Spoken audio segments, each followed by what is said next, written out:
All right, this is Randalicious, and welcome to the 49th Hexis podcast. Let's get it going. I'm Randalicious, and I'm the leader of Hexis. I'm Trickool. Yeah, I'm a Hexis podcast regular.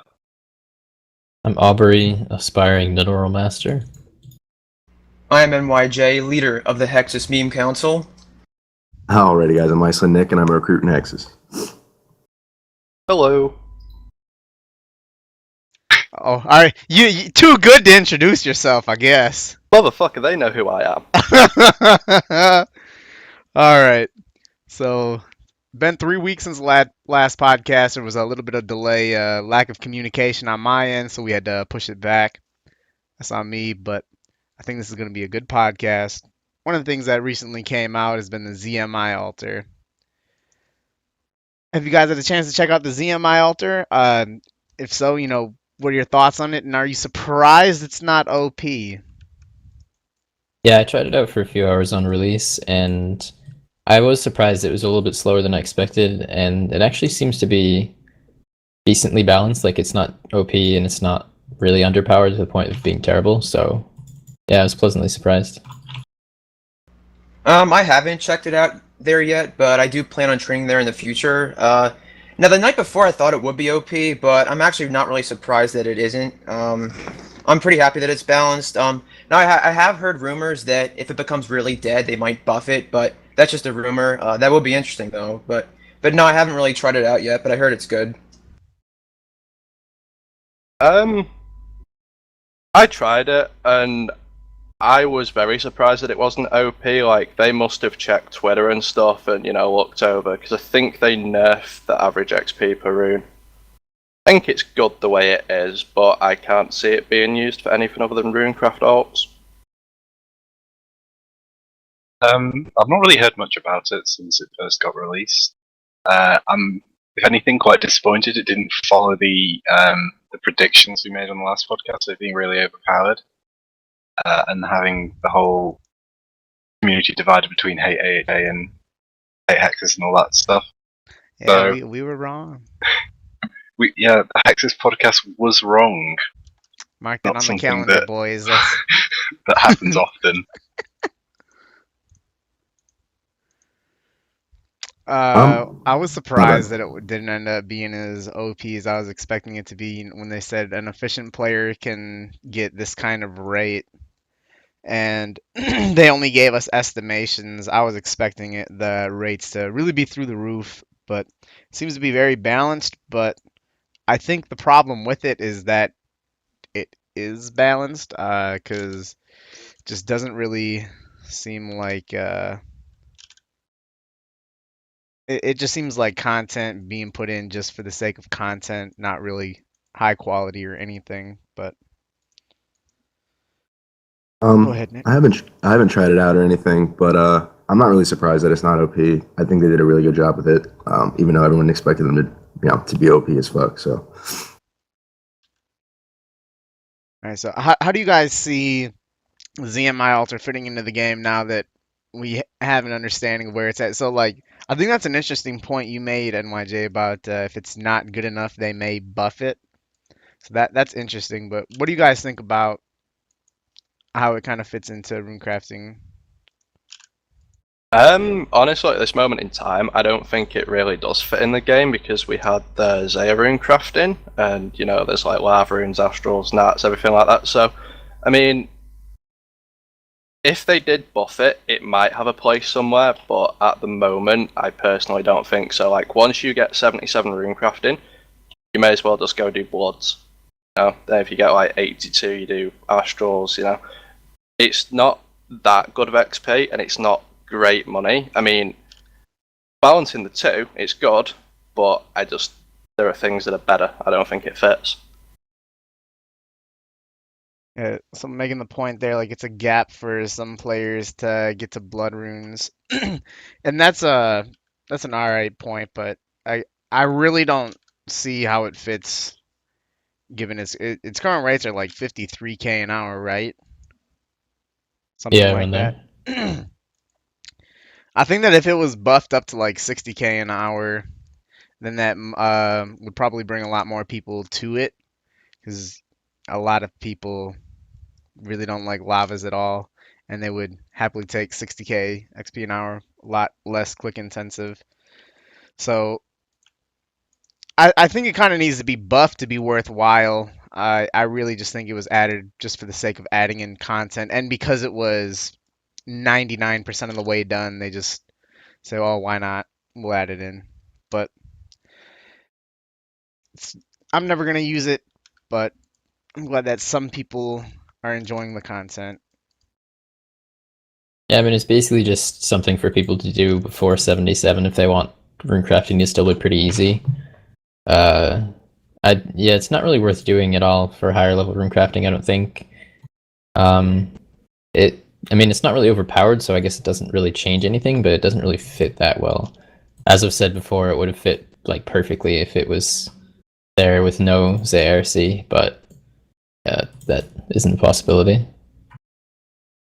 Yeah, I just kind of see it as a way for people to get 77 rune crafting. It just fills the niche of the casuals who don't want to do lavas. So that's what I think of it. In terms of pure aesthetics, it fits into the game perfectly because it was designed pretty much in the era. But yeah, as people have mentioned, it's just filling that niche of the last bit of traditional runecrafting you have to do before you can go and do ZRC. So in terms of that, it's a bit wonky, really, for them just to speed up that last bit of conventional runecrafting you would have to do otherwise. Yeah, if you asked me before January, I thought it would have fit in nicely, but it pretty much seems weird now with Zaya in the game. It's actually interesting though because ZMI itself was like from August 2007, so I think it would have been one of the first updates into the game from where OSRS like originally came from, which the server was found from like early August 2007. So it was going to be one of the first updates, which is what I find interesting. So kind of a mixed bag, but yeah, with Zaya in the game, I feel like it's not really a necessity. Do you guys think that they should have released ZMI instead of Souls and Bloods? How would you feel about it Yes, then? definitely. I feel like Yeah, they should have released one or the other, not both. yeah, I agree with you.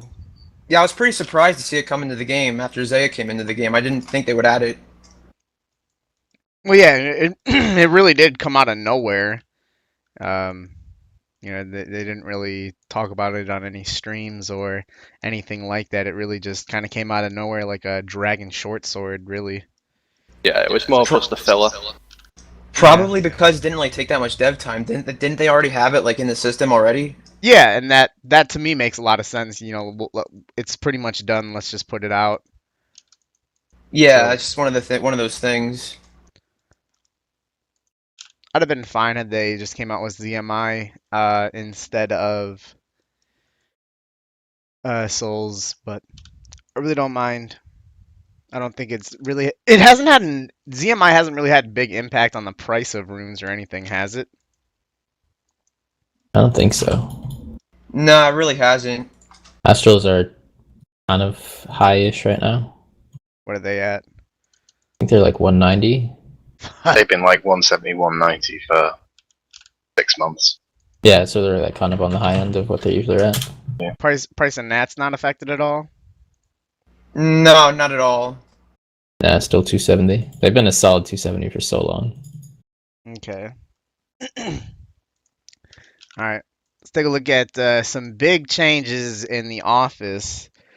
First change we got is Ian Gower has left the old school team to work at Fen Research on a new engine and other new projects with his brother, Andrew, the man who founded or pretty much made RuneScape. But what do you think about Ian leaving the team, and what do you think about him while he worked for us? Well, it's a shame that he left. I think he was one of the great guys, one of the great mods. You know, he quietly and efficiently did all his work, and he was pretty much one of the classics, I think. Like, he's been working there for years, as I said, and he wasn't really a showboat on Twitter like some of the mods we have. But all in all, I think he was a good mod, and Atman. hopefully they have experience for other people. You know, I can understand why he left. Like, been research where his brother has a potential to be big, and I think he was like too much pressure at old school. It's a shame that he left because he was one of the very few people that like actually understood the RuneTech 2 engine. So Yeah, I think that he's doing what. I mean, he has to. Is he a million? Like, how much money did he get? I know that his brothers have got a whole lot of money. Did he get a chunk of that as well? I Like, what was Reddit his? said he was like 180 million, but I don't know if Reddit is true. What was that? Reddit said he's worth like 180 million, Are but you serious? yeah, but I the have no idea if Reddit is right. the Gower brothers, I believe Ian was one of them that pulled out of like their shares, whatever they had in either Jagex or RuneScape, whatever it was. Pulled out early, so I don't think he's as rich as his brothers, but he's still a multimillionaire. Yeah, apparently Andrew is like 600 something million. He's What? he's the richest like English game entrepreneur person, I think. And Andrew Gower, I believe it comes through to his assets at Jagex and various other things, but he's worth an estimated 900 million US dollars. Holy fuck. What the fuck? That's Yeah, crazy. So, what the hell was he doing working fucking engine for a game that's 10 years old? but he started off on Devious Mod, wasn't he? He was like Yeah. one of the original founders, so it's like his Yeah. baby. He wanted it to like grow. I think he Guess just he just enjoyed enjoys working it. there. Yeah, probably why he Do left because he felt pressured. do you think he got sick of do you think there was any other factors other than his brother starting up some new stuff, or do you think there were some other underlying reasons as to why he may have left? Anyone have any theories? But holy crap, if he's got that much money, I can't believe that he wouldn't have retired years and years ago. That's incredible. Um, yeah, he did have a really good understanding of the engine and everything like that. And but which one of you guys said like he was always quiet and efficiently like doing his job? I don't know if I really agree with that because a lot of times all we hear is, "Oh, we need engine for that. We need engine for that," and we never really got updates on anything that engine was ever really doing. I know that like he kind of dealt with Dead Man and like Last Man Standing, but like I don't really know of many engine heavy things that have come to the game during his time, and we were always being held back by engine. So I don't know. Uh, though I don't really keep up with him, it's still a massive hit to the team to lose one of the original founders of the game. And even though they say they're going to hire more, you'll never be able to replace one of the original Gower brothers. So in terms of that, it's quite a big loss for the team.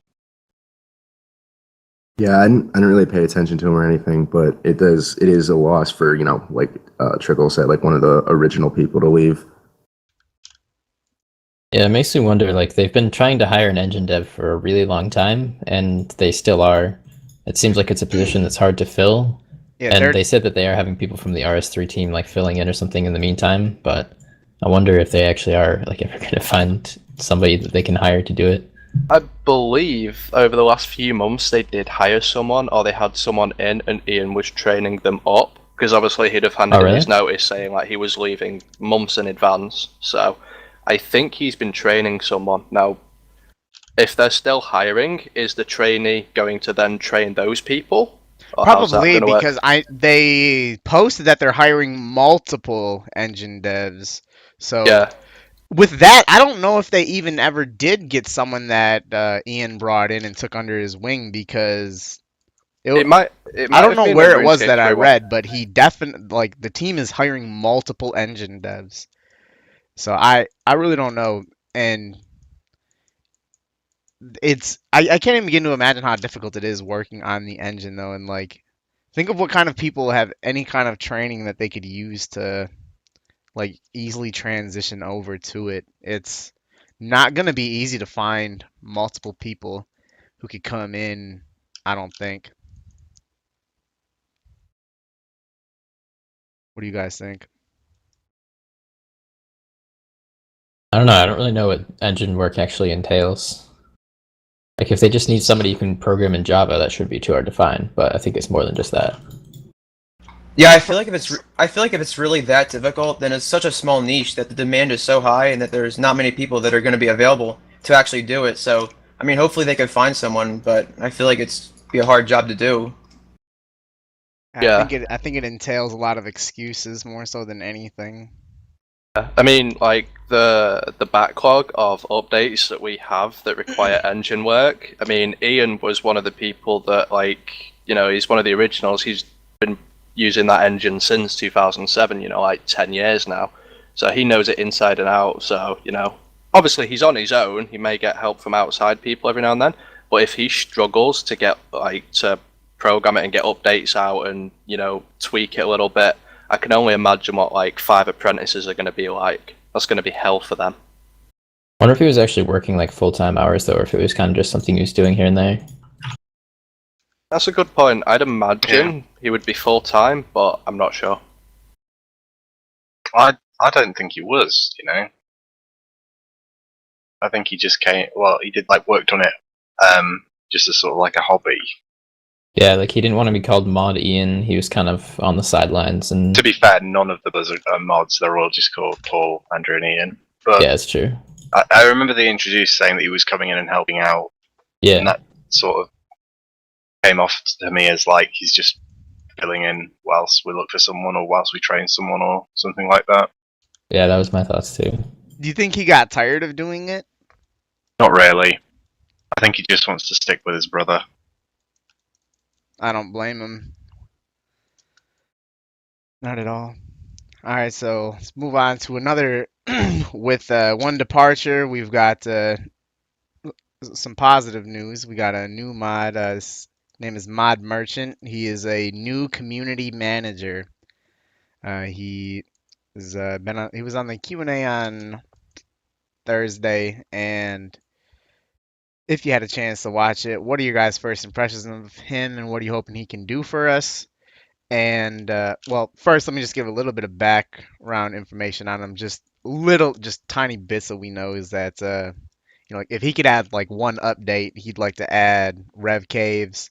He considers himself a PKer. He came over from the Chronicle team, and what do you guys think? Mod Voice is a great guy. Like, I've heard good stuff and bad stuff. I've heard that he is a massive meme lord and stuff, and It'll fit right in. yeah, you know, he can be a massive meme lord. You know, he can be worse than Ronan as long as he does his job. Like, Worse as in better quality memes or worse quality memes? oh, he can post what he wants meme wise, but you know, as long as he actually does his job, like Ronan's just Ronan halfway through kind of just gave up because of all the shit he got. I mean, it's understandable, but still, as long as Merchant, you know, carries on, soldiers on through all the fucking hate on Reddit, I think he'll do well. Seems like a kind of down to earth guy, but Yeah, I don't really know much about him, but from what I've heard and what I've seen, he's a good guy. I think he's going to do a good job. I think he's going to help us out a lot. I kind of worries me a little bit that he identifies as a PKer, because I feel like a lot of updates nowadays, especially from the community, come out just for PKers and cater to PKers. So that's kind of one of my concerns, but I'm sure he'll do fine. Yeah, Merchant seems like a pretty chill guy. He seems fairly well in touch with the community. Like, he himself streams on his own channel, I think, fairly often. He plays old school, and yeah, I think he can be a pretty good mod. See? He's got all the potential in the world to succeed, and Yeah, exactly. you know, I'm very excited about this. You know, this is the first time we've gotten a new community manager in a very long time. You know, we had Ronan. I think Ronan's been on the team. Ronan's been on the team for well over 2 years, and it's cool to see them finally adding more to the position. I like seeing the team expand and bringing in a brilliant mind like him. I think it's great, and really looking forward to what he can do for the community. Yeah, Mod Merchant from RS3. I mean, he seems like a good guy, and hopefully he can be a community manager and not block everybody like how our current one does. But I mean, honestly, hopefully he can, Got hopefully he can something be you a. want to get off your chest there? No, I'm just saying, I'm just putting it out there, but I'm just saying. But no, I think, as you said, he has a lot of potential, and I feel like that, he does play old school RuneScape, which is nice. And hopefully he can be a good community manager, really. Hey, he is a Seahawks fan. That's something worth noting. I'll forgive him for that one though. I've not really learned much about him. He did the commentary or shoutcasting, whatever you want to call it, for the Deadman tournament. Sorry, Last Man Standing tournament at RuneFest, and I think he seems like kind of keen to get involved with RuneScape ever since I watched him do that. To get involved with old school ever since I've seen him do that. So yeah, as long as like the initial energy that he has from joining the team doesn't wear off, I think he'd be a wonderful component to the team. Give us something we've never really had before in the form of a community manager.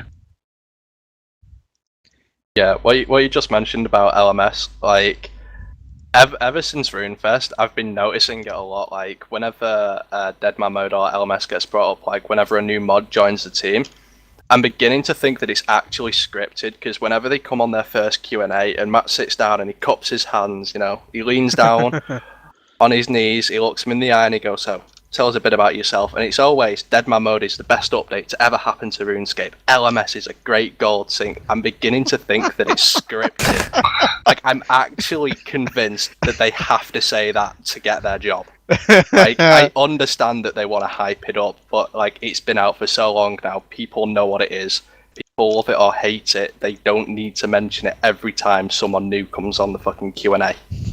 Look at a new game mode, actually. I don't know if there's a question about it, but apparently the RuneScape Facebook page is already advertising Hardcore Iron Man mode as being an available game mode to play. Oh lord. Well, People actually follow the Facebook page. yeah. Facebook. I'm surprised Facebook is that up to date with their news. They're usually a few I months saw it on behind. Reddit earlier. All right. Well, yeah. That's a nice transition into Hardcore Iron Man. So Hardcore Iron Man was recently announced. It's pretty much like any other Iron Man, but you have a different little logo, different high scores, and if you die, you get reverted to a normal Iron Man. So, what do you think about the idea of hardcore Iron Man? And do you think that when someone dies on a hardcore Iron Man, they should be reverted to an Iron Man account or a normal account? I think it's a kind of a cool idea. I don't see it being that active, but I think if you die, you should become just a regular account rather than an Iron Man, regular Iron Man. I just it doesn't really make sense to me. Personally, I think like hardcore Iron Man mode is. I mean, it makes sense. Like, it's a decent idea. Like, RuneScape 3 has it. We got the Ultimate Iron Man, so I don't really know what the point in bringing it out was. I remember Archie specifically said it will bring in so many more new players. I think he like mistook that for it will bring in so many new accounts, not players.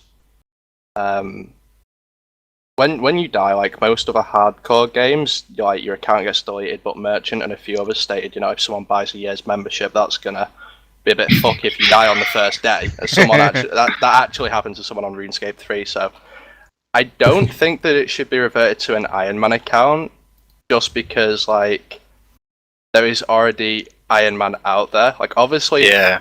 for the start, like you would play Iron Man differently, like. When you play an Iron Man, like there are a few times where you actually suicide because it's quote unquote efficient. Obviously, you wouldn't do that on a hardcore, but I still think it like devalues it in a sense. You should probably just either be totally reset back to Tutorial Island, or just made into a like main account. Yeah, because even if they do die, they keep their ranks, and that's like frozen then on the Ultimate Iron Man high scores. I remember I was listening to one of Alado's videos of how he's saying like people aren't going to make Iron Man anymore. They're just going to make the Ultimate one, because even if they die on the Ultimate, they're still going to be an Iron Man. Mm-hmm. And that just takes away from Iron Man, which is arguably one of the most successful pieces of like original content that they've put into the game to date. So I really don't like the idea of if you die, you go back to a normal Iron Man. And I don't think you should like permanently die either, because in a game like RuneScape, permanently dying is pretty ridiculous because of the amount of time you have to put into it. And I think even getting reset to a main account, like that's not that bad. No, But it's not. It definitely shouldn't reset to a normal Iron Man. I really don't like that. I agree with you on a lot of points that you made there, and let me just take a moment to say, yeah, as much as I hate Iron Man, it has been a wildly successful game mode, and they did a phenomenal fucking job with it, you know, looking at it in hindsight 2 years after release. That being said, I really don't like the idea of hardcore Iron Man being released. You know, I guess I'm all right with it being released. You know, let me take that a little bit of that back. But I really don't like the idea of being able to be reverted to a normal Iron Man. Yeah, it does really take away from a lot of being a normal Iron Man. There is absolutely no reason to not create a hardcore Iron Man. And they said something like, oh, you know, if you create a hardcore Iron Man, you would play it differently than what you would a normal Iron Man. So there'd still be plenty of reason to want to make a normal Iron Man account. But I really feel like that argument's very weak because I feel like you would just play the exact same way, and if you die, oh fucking well, you're still an Iron Man. And then you got your name up on a plaque on the hardcore Iron Man high scores. I think one thing that a lot of people are gonna be looking forward to is should I say like a fresh high scores for people to be able to compete on. So I think that's good. But I Yeah. just really, really have a really big problem with dying and being reverted to a normal Iron Man account. I really hope that they consider changing this because it it just I just don't like it. If you die, Yeah, become a normal account. yeah, I think if you die, you should be reverted back to a normal account. But honestly, I think what they should do, I think they should give it 3 deaths, not 1 death, because I think that would be better for the streamers. I think that would be better for the streamers, and they can milk it more, so get more views. They did And I say think, something about that. Like at different total levels, you can buy additional lives. yeah, I Is mean that that would be a good idea. But I think with that way, each death would get more dramatic, and I think, as I said, it's good for Yeah. viewership, and it would be good to expose old school RuneScape to the publicity, to the public. But yeah, with the current system, I think it's okay. But I feel like with 3 deaths, I think that would go even better. I think that the best way for it to work would be that whenever you die, you restart on Tutorial Island and your record gets saved. And they said that they can't do that due to technical constraints, which kind of sucks. But yeah, it is kind of stupid how like there's no point in ever creating a regular Iron Man anymore after this comes out. And yeah, like if you plan to play Iron Man, don't really care that much about your hardcore status, you still just make it hardcore. Play it until you die. Don't change how you play at all.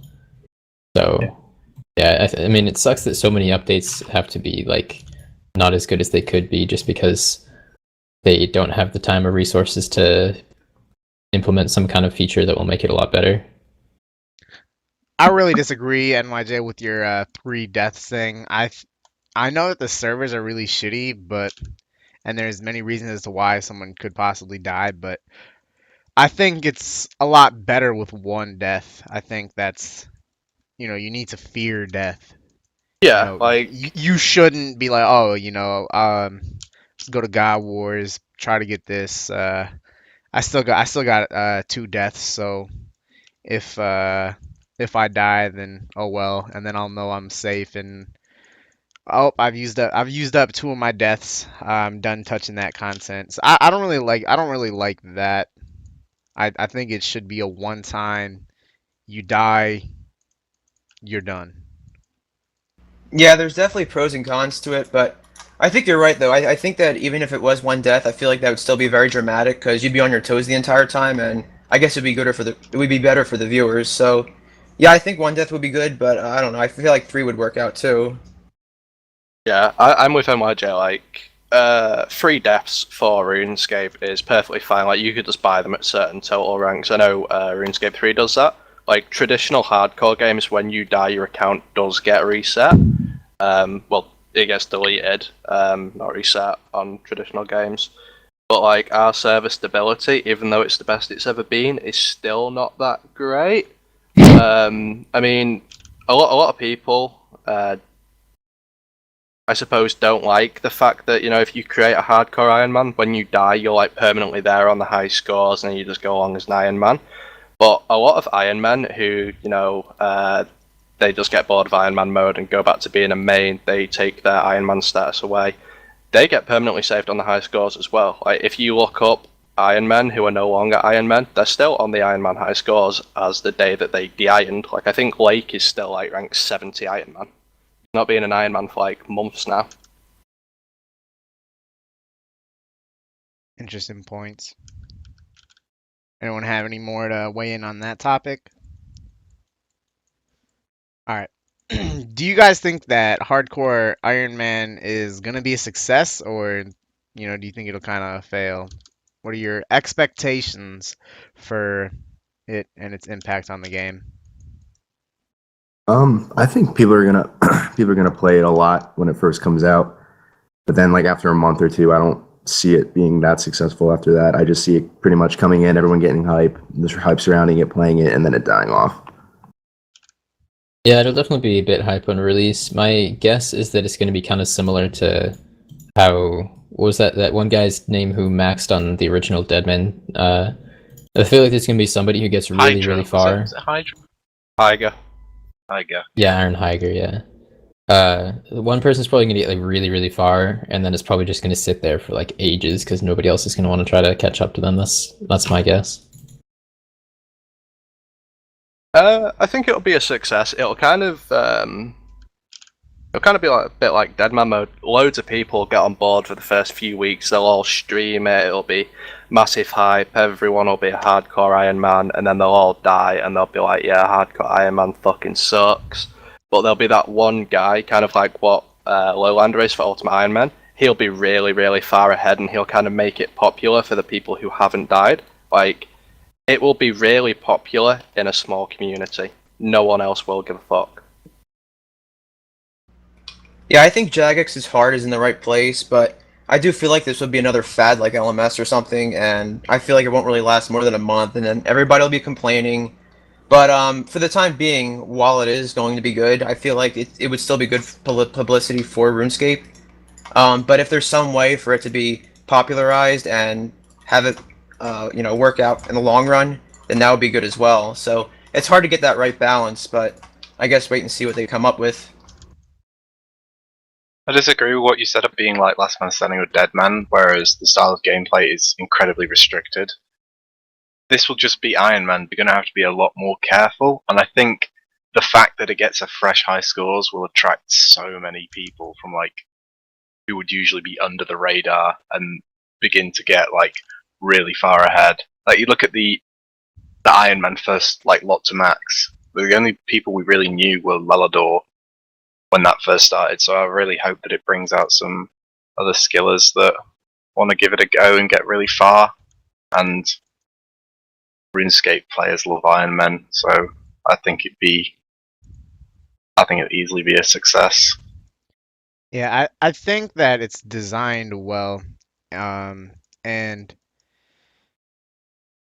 you make a really good point about players who were played just for the high scores. Now, I wish I was in an opportunity to where I could play on somewhat of a competitive level. I mean, this week's kind of an anomaly, but I've really only been averaging like 3 hours, 3 to 4 hours a day for the last 3 months, which is for some people that might be a bit, but for me I really don't consider myself competing for anything anymore. But I would be tempted, very tempted to, if I was still in school, I'd be very tempted to create a hardcore Iron Man just to see what would happen with it because of the ranks and everything like that, because I think that would make it a lot of fun. So I think that a really big draw to hardcore Iron Man is the high scores.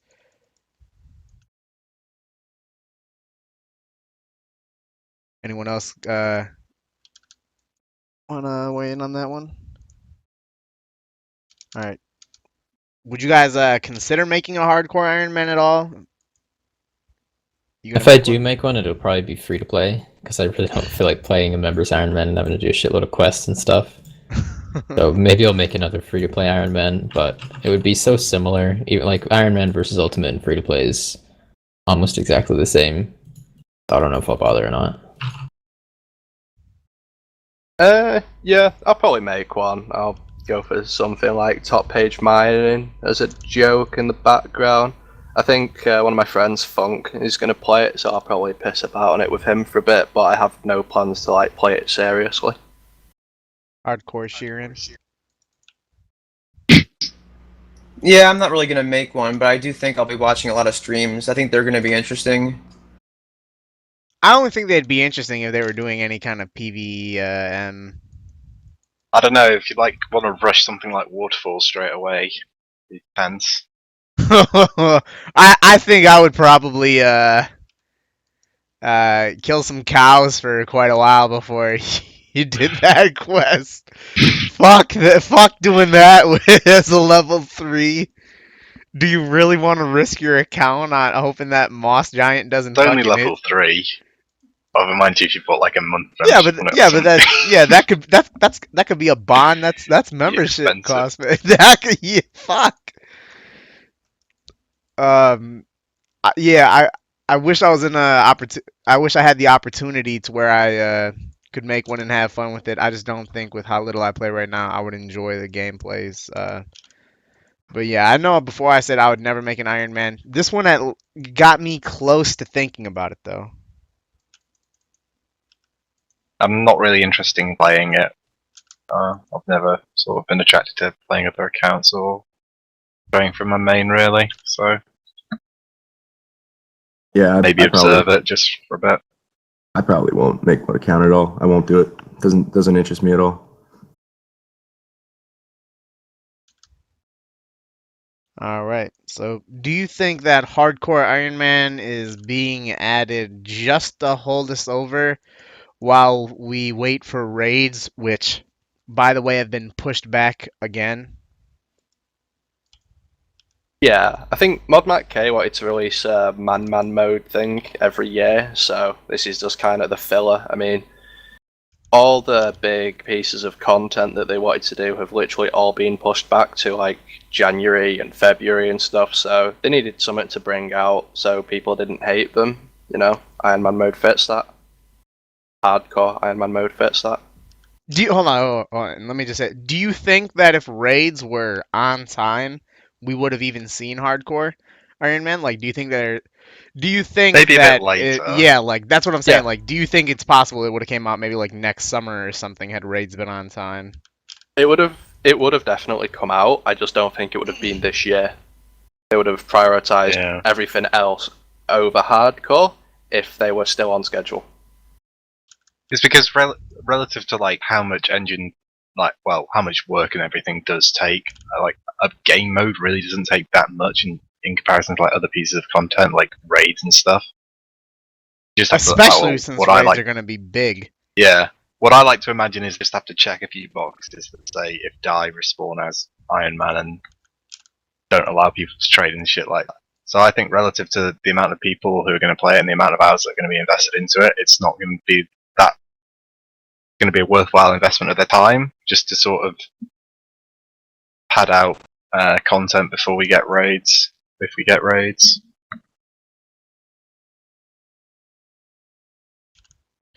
Yeah, I think that if raids were on time, we wouldn't have seen Hardcore Iron Man, and I think I actually would be surprised if it ever would have came. Otherwise, I didn't really see that much request for this as a game mode,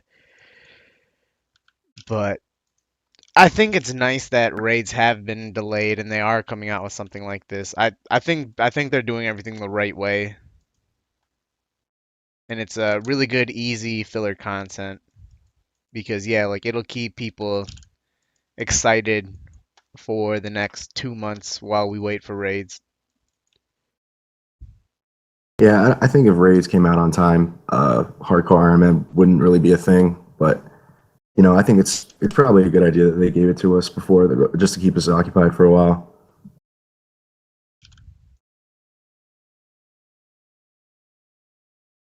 Trickle.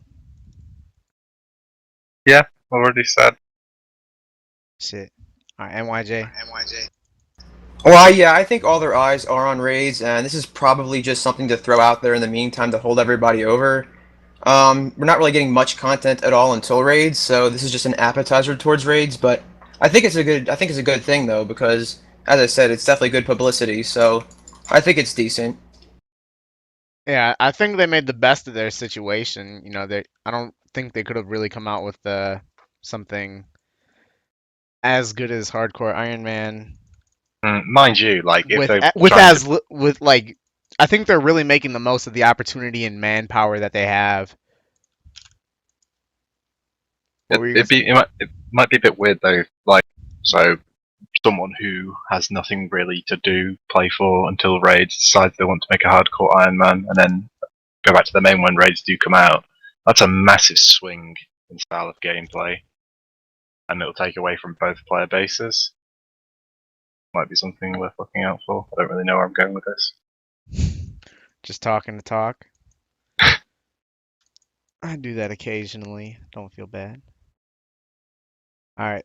Next up, let's talk about the dev blog for raids and rewards that was released yesterday. A lot of shit on here. So, all right, let's dive into the first piece of content that was mentioned on here is Dragon Claws. So, Dragon Claws are going to be pulled next week, as they originally were.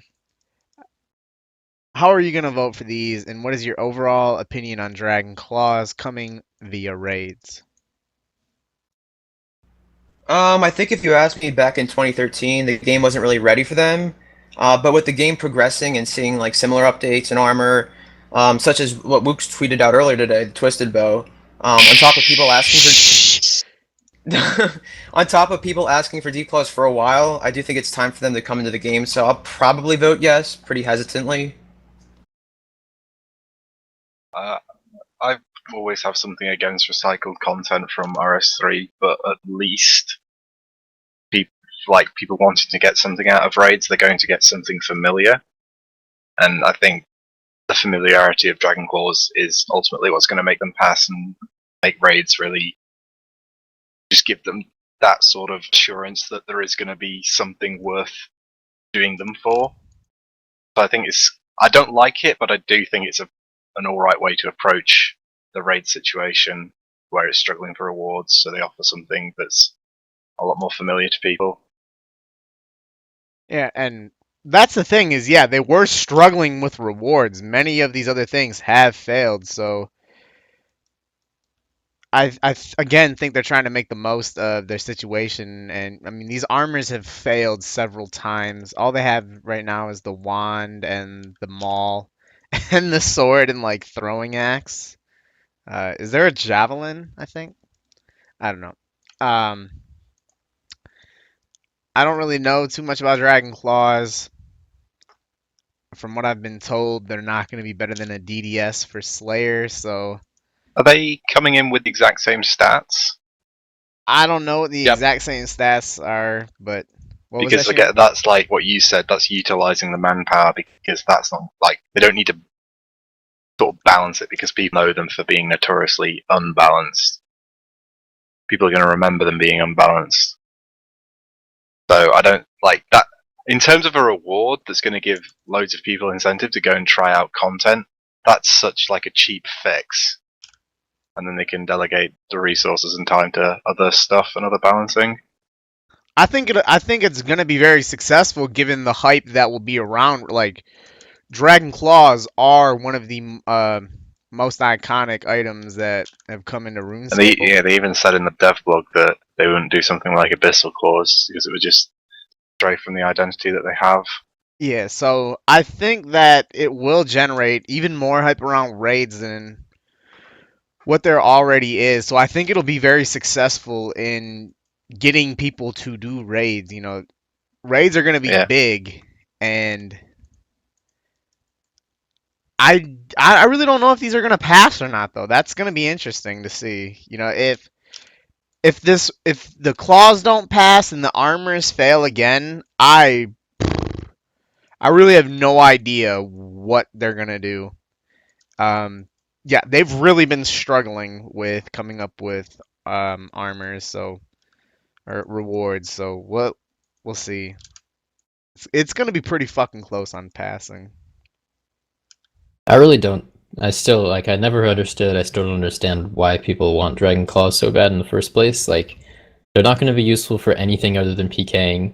It's just going to bring back a bunch of declaw rushers. Like, people are complaining about how OP the ballista is, like, constantly. Like, why do we want more OP PKing weapons if people are just going to complain about it? It's not useful for anything else. Like, there are better spec weapons for every single boss as far as I know, and for Slayer. I just don't see the point. To be fair, declaws were only so overpowered because there was turmoil and they had the bounty hunter +1 worlds, which was like perm protect item. So like you literally couldn't lose them. You could just hid in a mark plant. Yeah, with like full void on. Yeah, fine. So like they were literally like no risk in PK, whereas on our game with the servers, people are going to lose declaws on the daily. This is kind of like their last ditch attempt. I can see if like all of this stuff that they're suggesting, if it all fails or certain stuff fail, then they're literally just going to put anything in. Like if this doesn't pass, they are completely out of ideas. They're just going to throw something in, or they're just going to say like, fuck it. I really don't think declaws will pass because at this point it's just blatant fan service. Yeah, I agree. I don't think they're gonna pass. I'll probably vote yes just cause, but I don't even see them passing. So if they do. I'm pretty confident that they'll do all right. Yeah, you think they're gonna pass? I think don't. Pass. I really don't. I don't know. Like Aubrey said, they're only useful for PKing. So I just don't see why they would pass if no one's gonna use them except the PK. You know what I mean?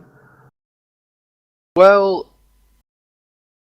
Sheeran, you got some PVM knowledge. Drop some of it on us. So, like, at certain bosses, they would be best in slot spec weapon, and for anti-crashing. Like, currently right now, the meta is Dragon Warhammer for basically everything. Even, like, low defense monsters, you use Dragon Warhammer, because, you know, why the fuck not? Declaws would be primarily used for, like, Zami and crashing, stuff like that. I think at this point now, like the PVM community is basically like, you know, if they bring raids out, we're gonna get dragon swords and fucking dragon axes, like throwing axes. You know, raids are supposed to be high level end game PVM content. It's supposed to be like what God Wars 2 is for RuneScape 3. Now, if they have like fuck all rewards, it's gonna flop. I think the PVM community is just taking anything they can get at the moment. So they'll probably all vote yes for this stuff because, you know, declaws will probably hover around 45 mil, maybe. I don't know actually. They were usually around 40 mil back then, but obviously they were very overpowered with +1 worlds and stuff like that, and overloads and turmoil. Like they were really good. On this game, not so much. I mean, like the player base is older and smarter now, so you know. I think there was a video put up that yours truly, Randalicious, appeared in. Everyone said what you know most players know. If you wear a Phoenix necklace, Dragon Claws will not kill you. Like, unless you're ridiculously low health, because of the way the special attack works, the last 2 hits are always low, so P-Neck will save you. So they're not OP. I think declaws will come into the game. Will it have any use for Slayer? Like, efficient Slayer? I distinctly remember using them on like black demons and stuff like that, but that was in the oh Christ, what they called the wilderness chaos tunnels. But that's when you had like chaotic rapiers and steel titans. So I always used them as a spec just because they were fucking fun. There were some Slayer monsters. Although you played the game for fun, you might understand for a time. I'm sorry to hear that. That must have been fucking hell. Dark days. I mean, for certain Slayer monsters, potentially. I mean, don't forget when the Catacombs first came out, there was a tweet that specifically said nothing in the catacombs are efficient. So I don't know. Declaws might be good on like one or two things. Well, I think with the catacombs there, that was because like there were methods developed to improve the XP per hour there with the claws. Like you fucking, how much of an increase in your damage does declaw spec do? Like, because there's that like DPS calculator, you should be able to figure out if it is or is not better without, I don't know. Does that make any sense at all, or am I just sounding like an idiot? If you asked like Merrick or Charles or someone like that, they would be able to tell you exactly what they are good for. I don't know personally. Okay. All right, so moving on. So D-Claws were released as an April Fool's joke in 2015 and are now finding their way into a poll. Sailing was an April Fool's joke in 2014 and they ended up being pulled too. What do you think about this trend? Yeah, I feel like it shows that over time the community will accept anything and everything. Like, to me, it seems like they have no backbone. I mean, we can do what we could. Honestly, this year for April Fools, we could do summoning, and in a few years' time, it will seriously be pulled. So, I don't know. I just find it funny. Yeah, the team really like trying to make something of a meme. So I guess we could expect cabbage picking to be the new skill. Pick up where sailing left off by this data gathered. That's something to look forward to at least. That'll be a new refreshing skill. I could just imagine if they do something like massive for April Fools next year and everyone's fucking panicking. Yeah. I think it's a little odd, you know, it starts out as a joke and then it just kind of spirals into, I don't think they were ever joking. with either of the two? Yeah, they were just hiding behind April Fools. So Is that to kind of get people a little bit more comfortable with them? Because like D-Claws, they slowly progressed from, you know, an April Fool's joke to, oh, we're just gonna. They've been trying to get declaws in the game for like since Yeah, its but release. this is the first time it's actually been on a devlog or been pulled. Like, aren't they in one of the tourney worlds or something? Couldn't you use yeah, yeah, like that's what, like we've had it in tournament worlds. Yeah, they're like definitely trying to force them in. It's slowly been put upon us, and I think that's really interesting. You know,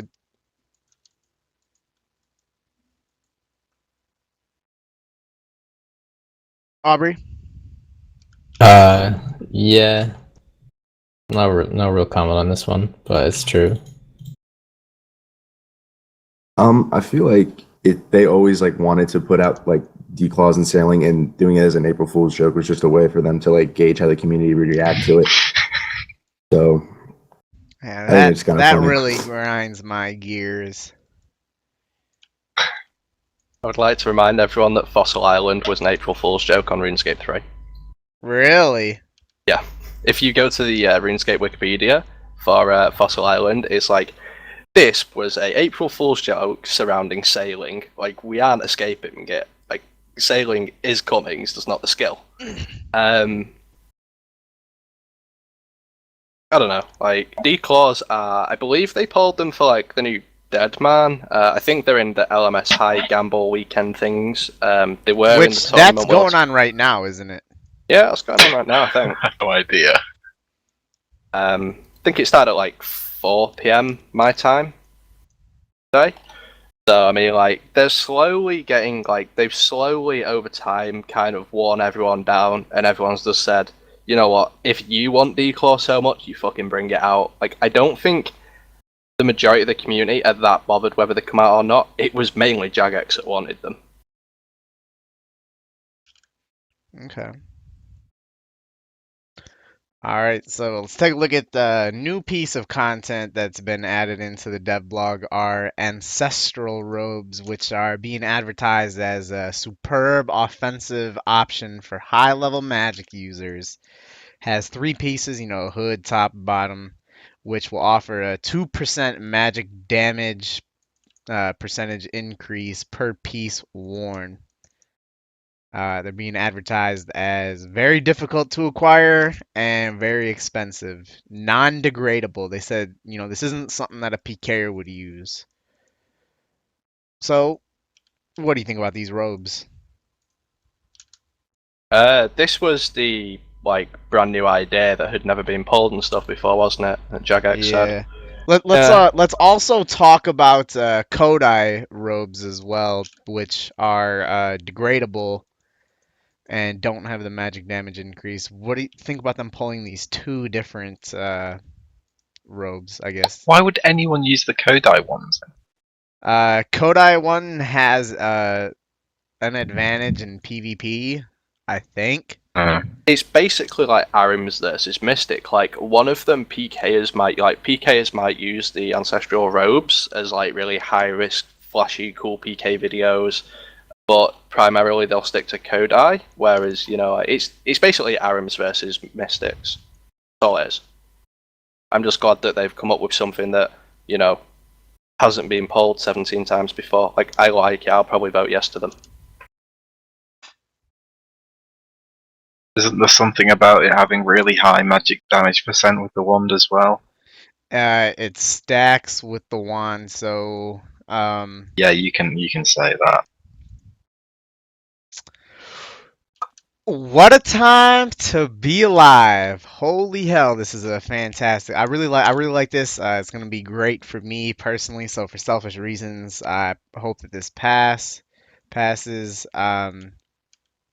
I do like that. Yeah, it's not what we've seen before in the Kodai robes, which I think it's a little odd that they're pulling two different magic robes, but these are going to be pretty fucking expensive because, yeah, they're non-degradable and are really good offensive, and the magic damage increase, this is the type of stuff that you would come to expect from raids given how big they're supposed to be. I just think it's a little odd that they have two magic robes that are being pulled, but these, I hope they pass. I'd love them. Yeah, it feels pretty awkward to have both of the robes. I definitely agree. I think it should be one or the other. I think people definitely like Ancestral robes better than Kodai, just because nobody really likes degradable stuff, even though maybe it's good for the game, it depends. They said that they're not going to be used for PKers. It really depends how expensive they are, because some people will PK in like max mage and be risking like 1 or 200 mil. So unless they're like LE price, then they probably will be used by some PKers. But we'll see. I don't know. It sounds interesting. Just another thing that will make Solar faster and Slayer faster. Yeah. You're getting sub 30-second kills with this there. Yeah, with all the new updates coming with raids of the past. NYJ. Yeah, I'd rather have them see like one pair of robes, as you guys said, but I don't know. I don't know how many people are going to be using it though, because as you said, they're going to be expensive. So I'm not too sure how much percent of the player base will be using it. But as you said, with raids being big, I feel like this is a good update, and I don't know. It'll be, when they come into the game, it'll be definitely interesting to see how good they are and how they'll be used. So it should be interesting nonetheless. I think there's a lot of people that I'm gonna say anyone that wants to efficiently slay is going to use this. So there will be a huge like a 4% increase is fucking huge. I say 4% because we're not going to use the hood. The hood, I guess that would be used for. I don't honestly fucking know, but Zora. Oh, shit like that. okay. Oh, actually, no, you use the thingy, don't you? I don't know. I don't know what the hood's use is, but the top and bottom is going to be very, very valuable, and anyone that wants to efficiently slay is going to get these robes because they're that good. And yeah, I think this is good because it's going to be very high price, especially given the fact that it's non-degradable and the magic damage increase. I think they're doing a real good job at trying to release some high-priced content to be released. I wonder what kind of effect the damage increase will have on defense XP an hour as well. If you can defensively cast with Kodai Wand. Isn't it like 310 at the moment or something? I'm not sure. And then, yeah, I mean, we've got I really don't know. I really don't know. I think chaining defense is like way faster than Yeah, barraging defense, but though. still, you're gonna I think it's barrage cheaper Melodious too. Slayer as well. But yeah, But for yeah, Slayer, it will definitely make a difference. it's gonna be like really big of a difference for Slayer test because we got these with the it's actually the Elder Wand. I think I called it the Kodai Wand a couple times because it was that before. The with the Elder Wand and Ancestral Robes, you're gonna have from what a normal Slayer uses right now, it's gonna be a 19% damage increase bonus for magic. Oh my god. That's fucking huge. That's big. That is fulfilling the statement of raids are gonna be big. Like that's big. I I don't know what else to fucking say.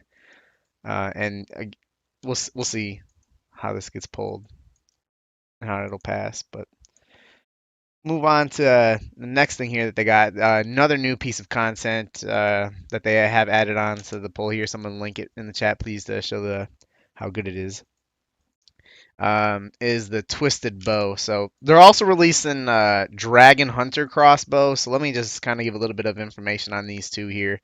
So the Twisted Bow changes in strength and accuracy when used against magical opponents, kind of like what their defense is. And the crossbow provides increased power when fighting dragons.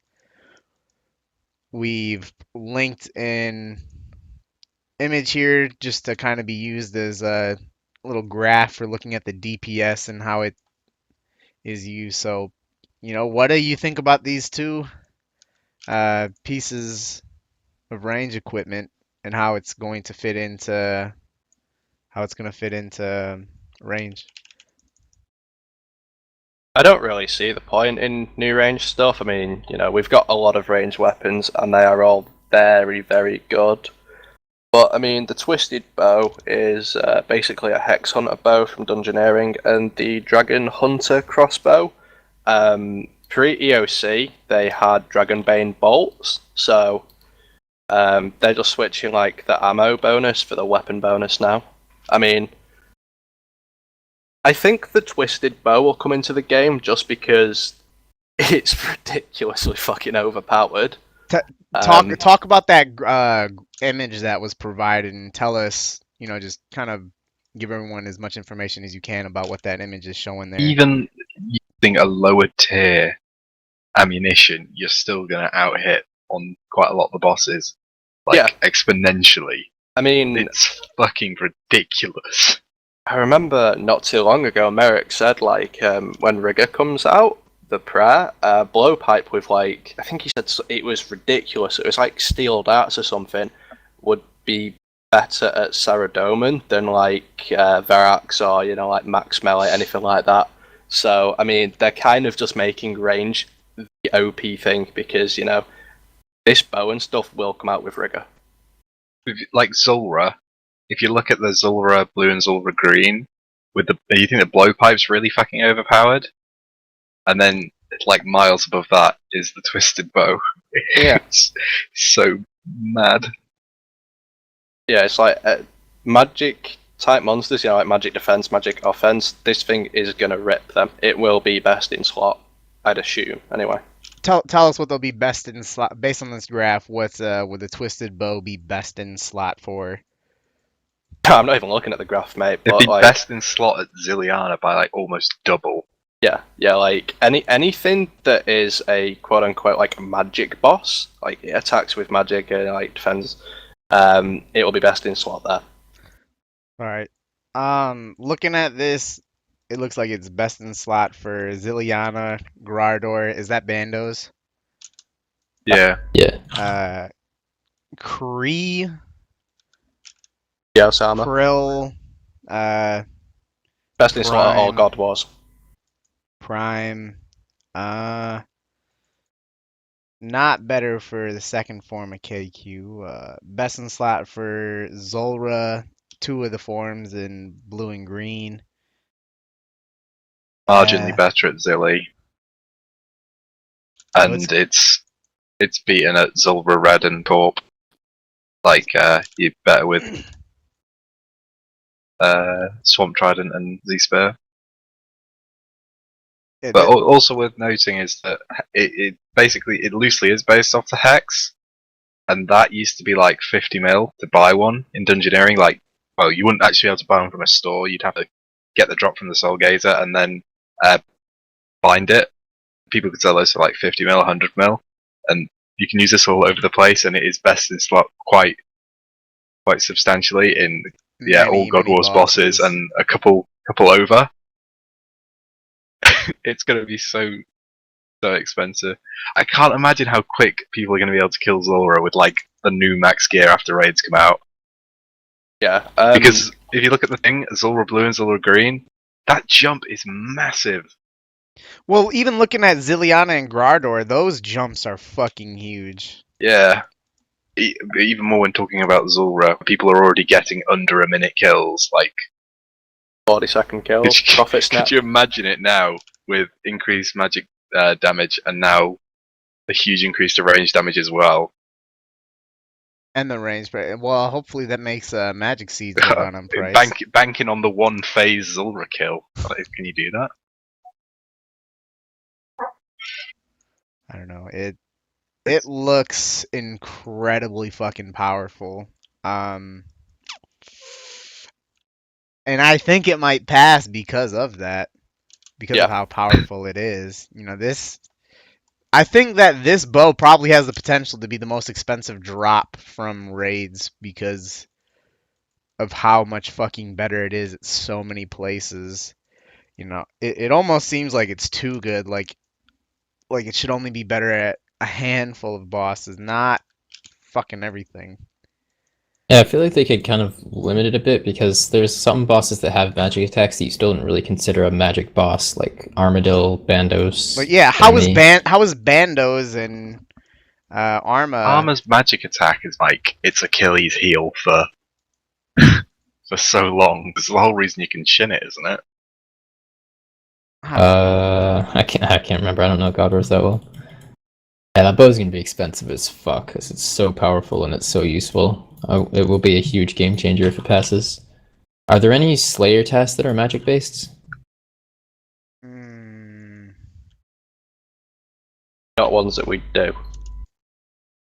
Would there be any that you would do if it was like ridiculous DPS?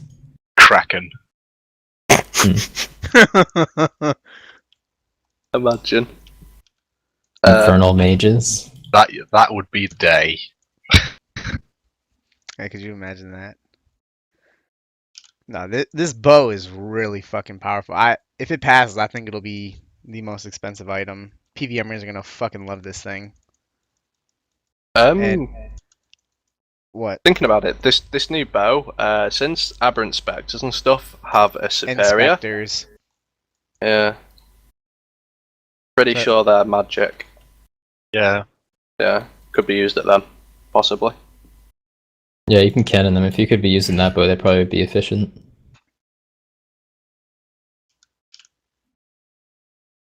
Okay.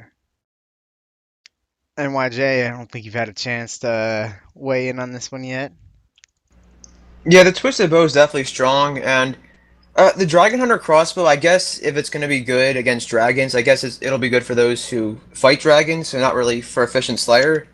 But yeah, the Twisted Bow fits the narrative of how powerful raids are going to be, you know, and how big they're going to be. So, so I guess it'll be useful in that sense, but it might be too overpowered.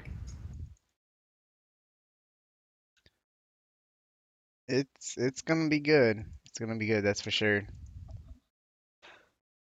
Alright, so the Twisted Buckler, best in slot range accuracy bonus. It is the successor of the Odium Ward, but they say the Buckler will be hard to get, very expensive, so the Odium Ward will still have value.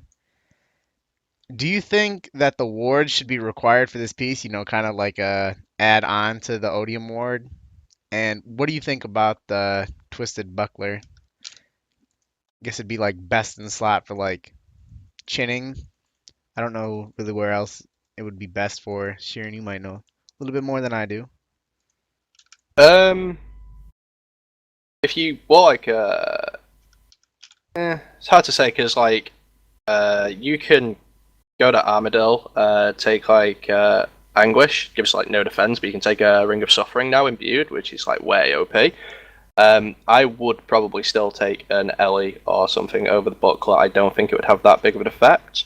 So it'd be primarily for like crossbow training, chinning, potentially like ragging in wilderness with a ring crossbow, something like that. I think they should have the Odium Ward make it, because I'm pretty sure that they're using the Master Wand for the Elder Wand. Yes. Yeah. Yeah. So, I mean, then it would retain its value. Nothing springs to mind that it'd have like an immediate good use for. Like, it'd be best in slot at something. Like, nothing springs to mind, but there might be something. Besides chinning. Yeah, besides chinning, sorry. Yeah, I've really got no opinion on this other than in an ideal world it would require the odium to make it, just so things can retain value and people don't get upset. Yeah, I think it should require the odium, and if it is best in slot for range accuracy bonus, then I think it'll be useful in that regard. But yeah, I don't really have too many opinions about it.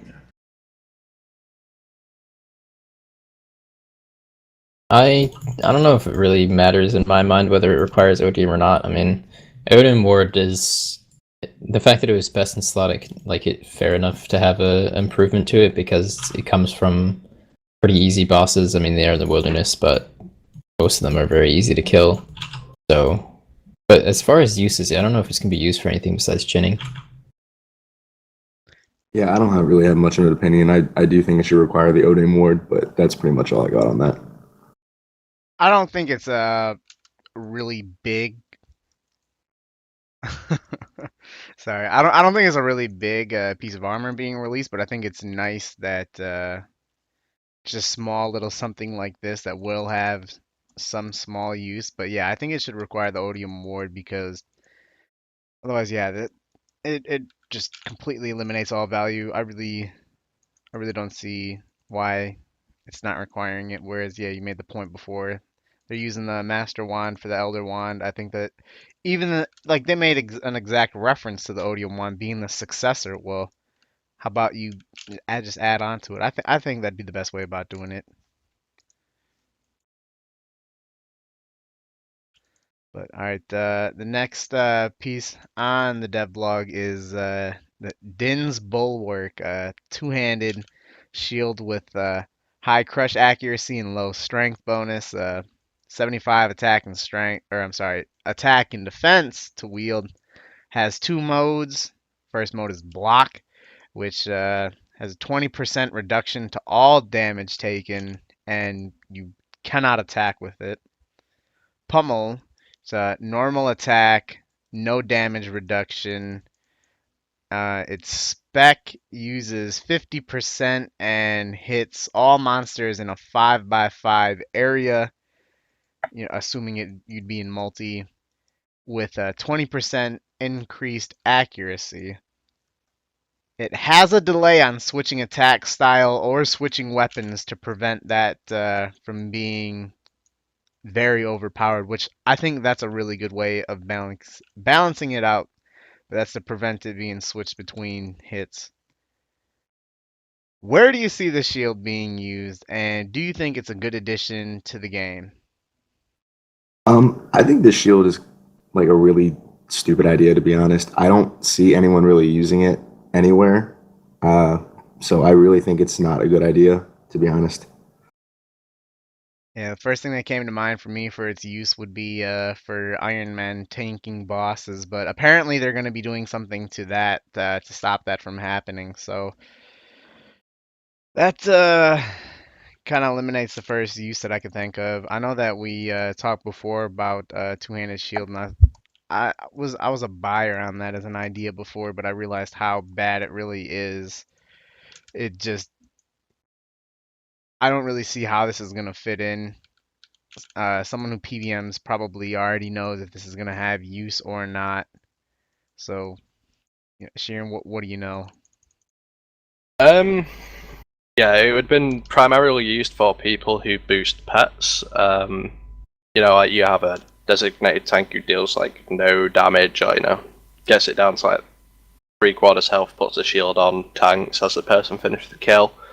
As far as I'm aware, I've been told by a few people that Ellie would still be best in slot, and I can honestly see it because you can actually still deal fairly decent damage while wearing an Ellie or something.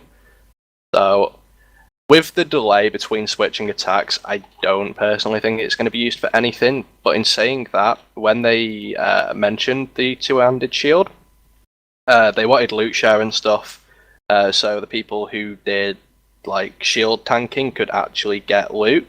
So it might have some relevance. Like, it might be used in raids, but raids aren't out, so I couldn't tell you.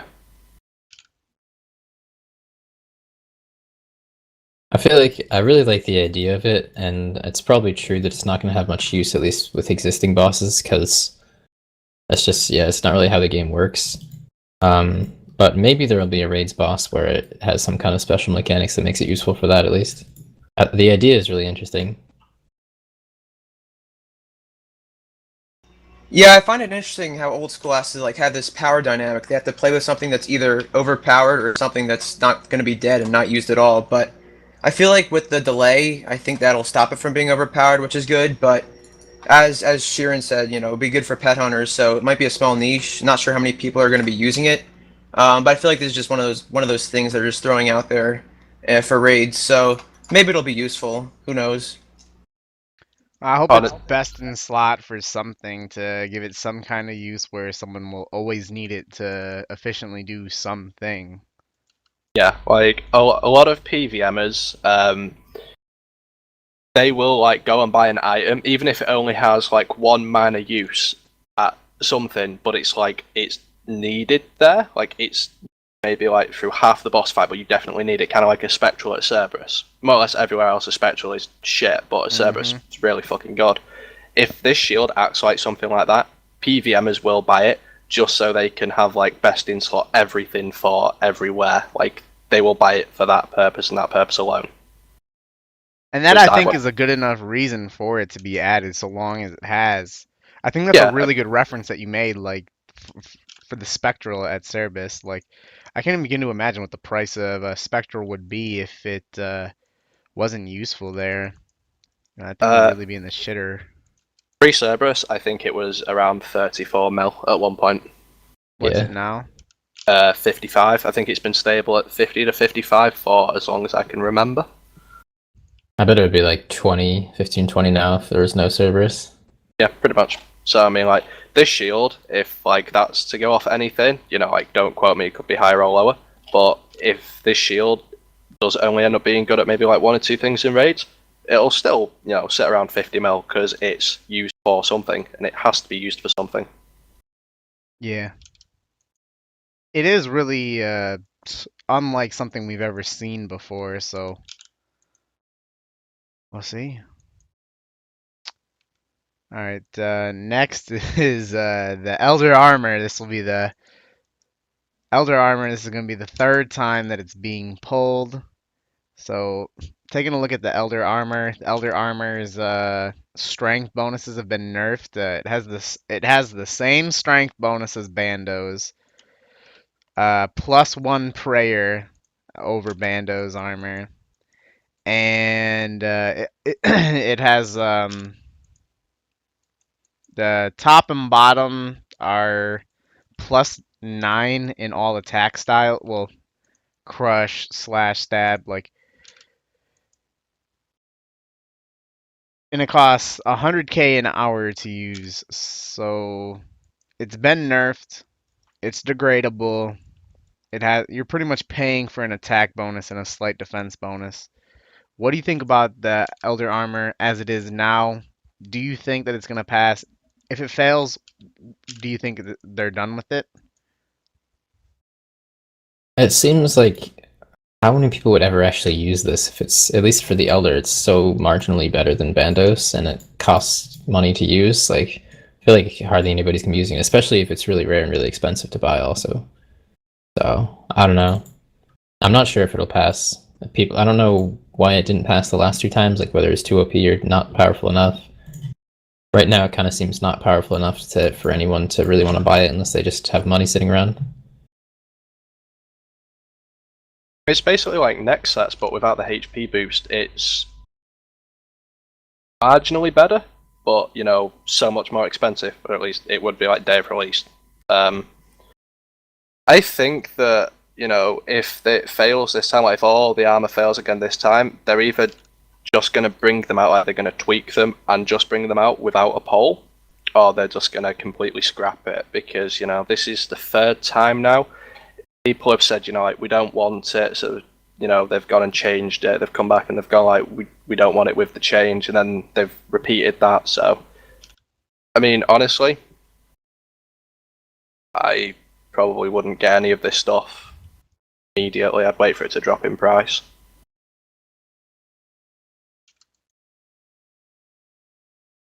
And YJ? Yeah, I mean, it being pulled for the third time, I believe that the community really doesn't want it, and I feel like they're not really a big fan of like degradable things. So I don't know if this fails. I mean, you see Jagex pushing things such as Dragon Claws now, so I feel like they've been going to the drawing board, but I don't know what else they could come up with if this fails for the third time. Well, I think they did a really good job coming up with the unique pieces that we see in ancestral robes, the two-handed shield and the twisted bow. I think that they have done a good job in coming up with new content, not just continuously repulling this same crap. They have tweaked the things a little bit. And I think now, one thing that I'm really interested in is how much of this has to pass for them to be content with the rewards from raids. You know what I'm saying? Because, like, we're obviously getting this because they don't like the rewards that we currently have because there needs to be more. So I think it's very interesting, and I wonder how much of this has to pass for them to not revisit this again. I think that if the armor does fail, it's done. We're not going to see it again.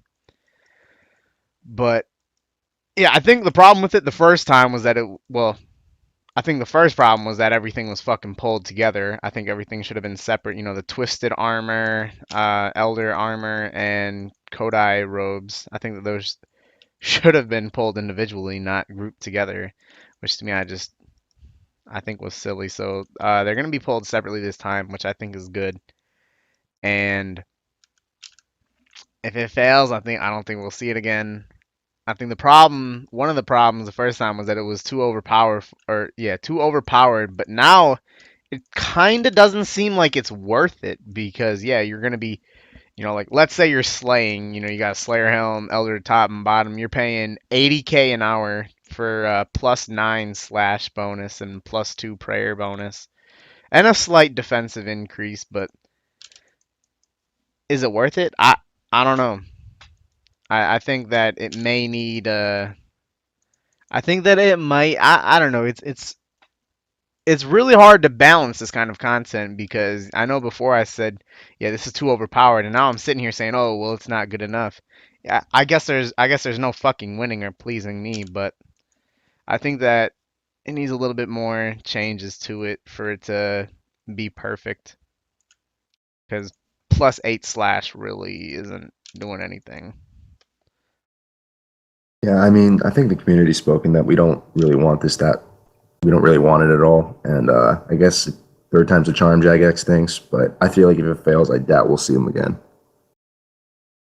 Yeah, I think what Randy said about how there's so much content with raids that if this doesn't pass, I feel like it would just be one of those things that they're just gonna scrap and be done with it because there is so much content. So that's the way I feel like they'll go about it. I think if everything passes besides like the Elder Armor, Twisted Armor, and Kodai robes, I think that they'll be okay. Like if the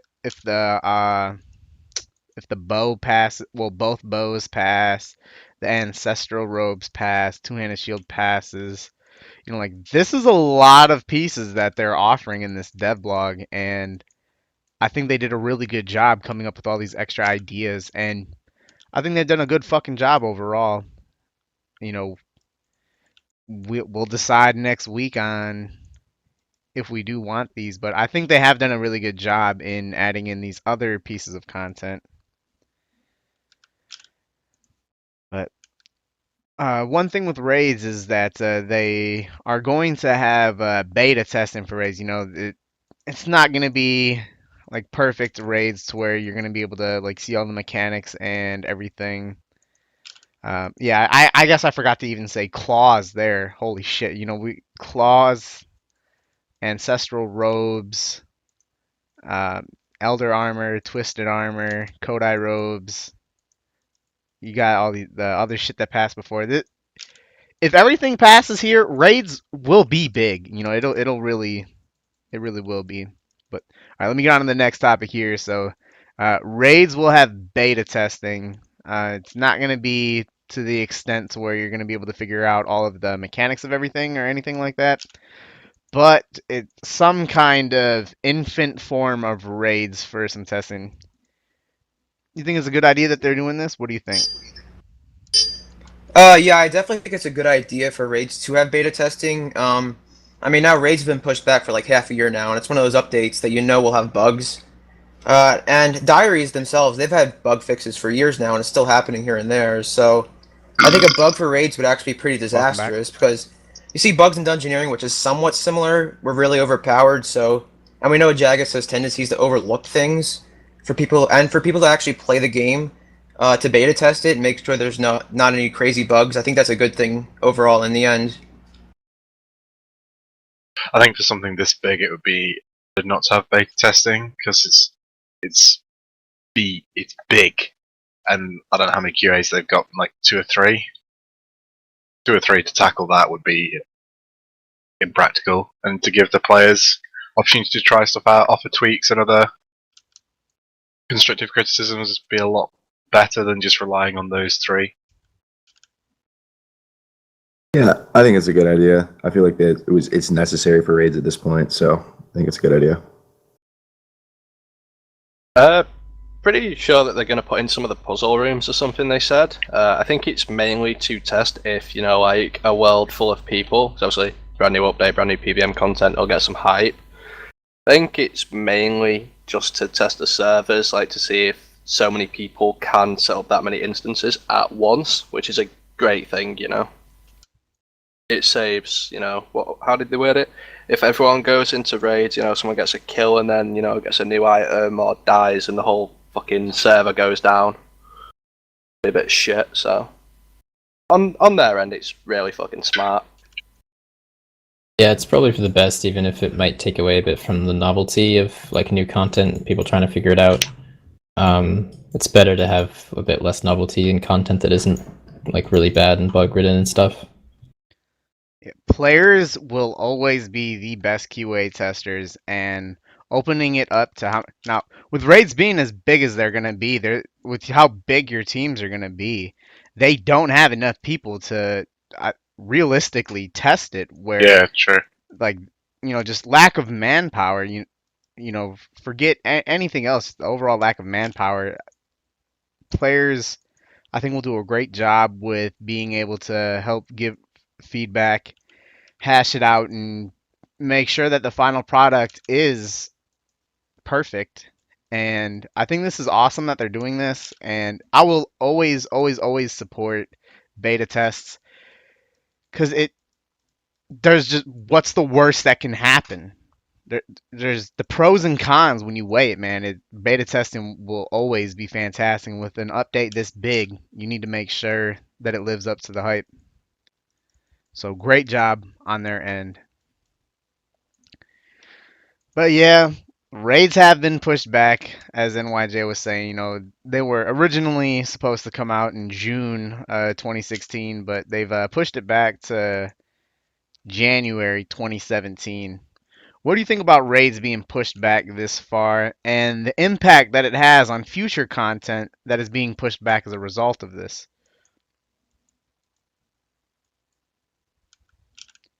Trickle. Sorry, I wasn't listening.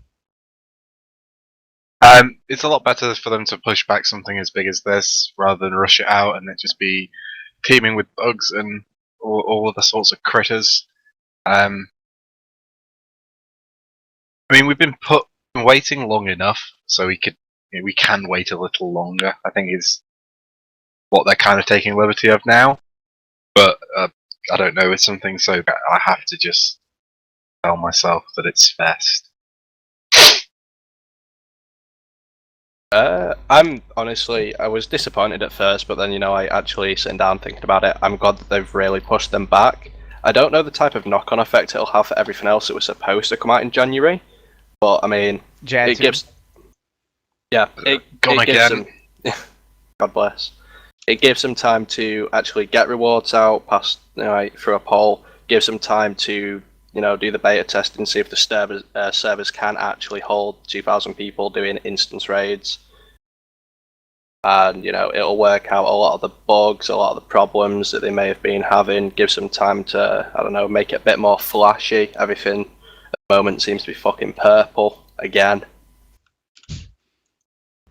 Yeah, I don't mind them going slow and steady. I mean, if it's fine for them for it to be smooth, balanced, and have minimal bugs when the update does come out, if that's 6 months later, then that's fine by me. So I feel like it's a good move by Jagex, and as long as it's released and there's nothing crazy that's going to happen, then it's definitely going to be a good move in the end. Yeah, I would so much rather see content that is good on release and has a positive impact and makes players, hyped and excited and happy. Like Monkey Madness 2 is a good example.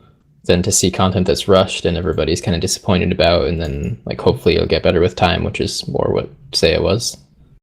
Yeah, and to kind of build off of your Monkey Madness thing there, Monkey Madness was delayed. They gave us a date and they didn't meet it because they wanted to make sure that the product that they put out was to the best of their abilities, and pushing it back, they were able to release it, and it's one of the most well-received updates that we've ever gotten. We talk a lot of shit a lot of times. We give them a whole lot of shit for being late on things, not meeting deadlines, but I think a lot of that is the way that they deliver the news to us on why things are pushed back. I think they're doing it the right way here and telling us, hey, it's not ready. We need to make sure that this is pushed back, and so we can give you what you guys deserve. Whereas, I can't count how many times they've rushed out an update and we give them shit for it being all bugged up. So, we give them a lot of shit, and it always seems like they're in a position where they can't win. But I think that this is the perfect way about going about doing it. Hey, this update is big. We need more time, and we need it to be as good as you deserve it to be. So totally fine with it being pushed back. I think people would always be more upset with rushed poor content than delayed high quality. And as long as they release it as being high quality, then no one's gonna care that raids were pushed back if raids are great. Yeah, I think one of the biggest mistakes that they keep making when they're delivering content like this is they are giving us a day. It's like, it will be out by now. And, if it isn't out by that time and something goes wrong, like someone leaves the team or, they're behind schedule or something else pops up that they need to do, everyone gives them shit for it. Literally everybody. It's not just Hexis fags. The whole fucking community flames them for it. They need to stop turning around and saying, oh yeah, it'll be out by now, no problem. They just need to turn around and say, oh, it's coming out soon. And I think they did a really good job giving us... The RuneScape documentary has been coming out soon for a year and a bit. Yeah, exactly. I think they did a good job letting us know pretty well in advance. We found out probably more than a month, but they said, oh, sometime in November. You could say that could be released the last week in November, and they gave us 4 to 6 weeks notice that it was going to be delayed. That, I think, takes a lot on their end to say that it's not ready. So, I really respect them for that. And I think a lot of it has to do with their delivery of it. With Australian servers, in May they said that they'll be here in 3 months, and they said that it'd be there in early August. And then Randy, they never specified which year. I do remember them saying 2 to 3 months, though. Yeah, but when they said August, they never said which year. But I thought they said 2 to 3 months. Yeah, but after they turned around and said it would be delayed, they never said which year. 2 to 3 months. 2 to 3 months isn't a year. Yeah, I know, but when they said August, like after it got delayed, they never specified which year it was coming out. All right, but I think it was just poor delivery on their part. Like, we didn't find out until early August that Australian servers weren't coming in early August. You know what I'm saying? Like, Yeah, I know what you mean. that I think is a really big problem. Whereas they're telling us here 6 weeks in advance, you're not going to be getting it in time, which I think is great because, if you look back last year, like around this time, they were actually, I think it was probably in late November. They said something like Zaya will be here January 5th. And we were like, holy fuck, how are they going to get it done that quickly? And Zaya's pretty big. And with them being able to recognize this far in advance that it's not going to be ready, and probably taking their past experiences like from last year, saying, like, all right, we got 5-6 weeks until Zaya's done. Let's fucking power through it and get it out.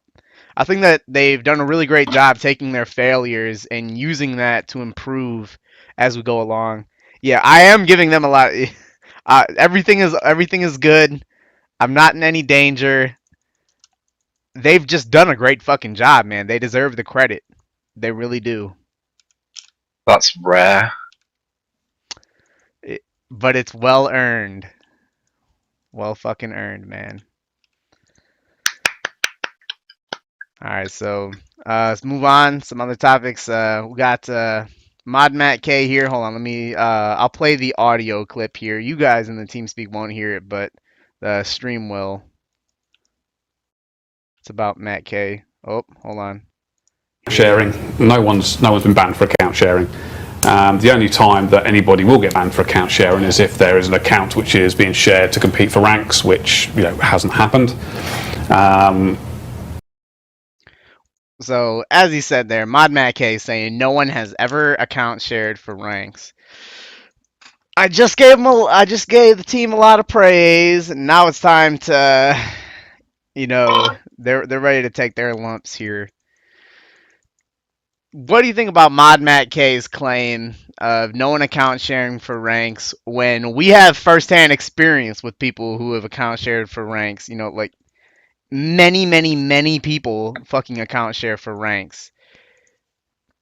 Do you think he knows that he's lying, or that he's out of touch, or is he that out of touch with the game?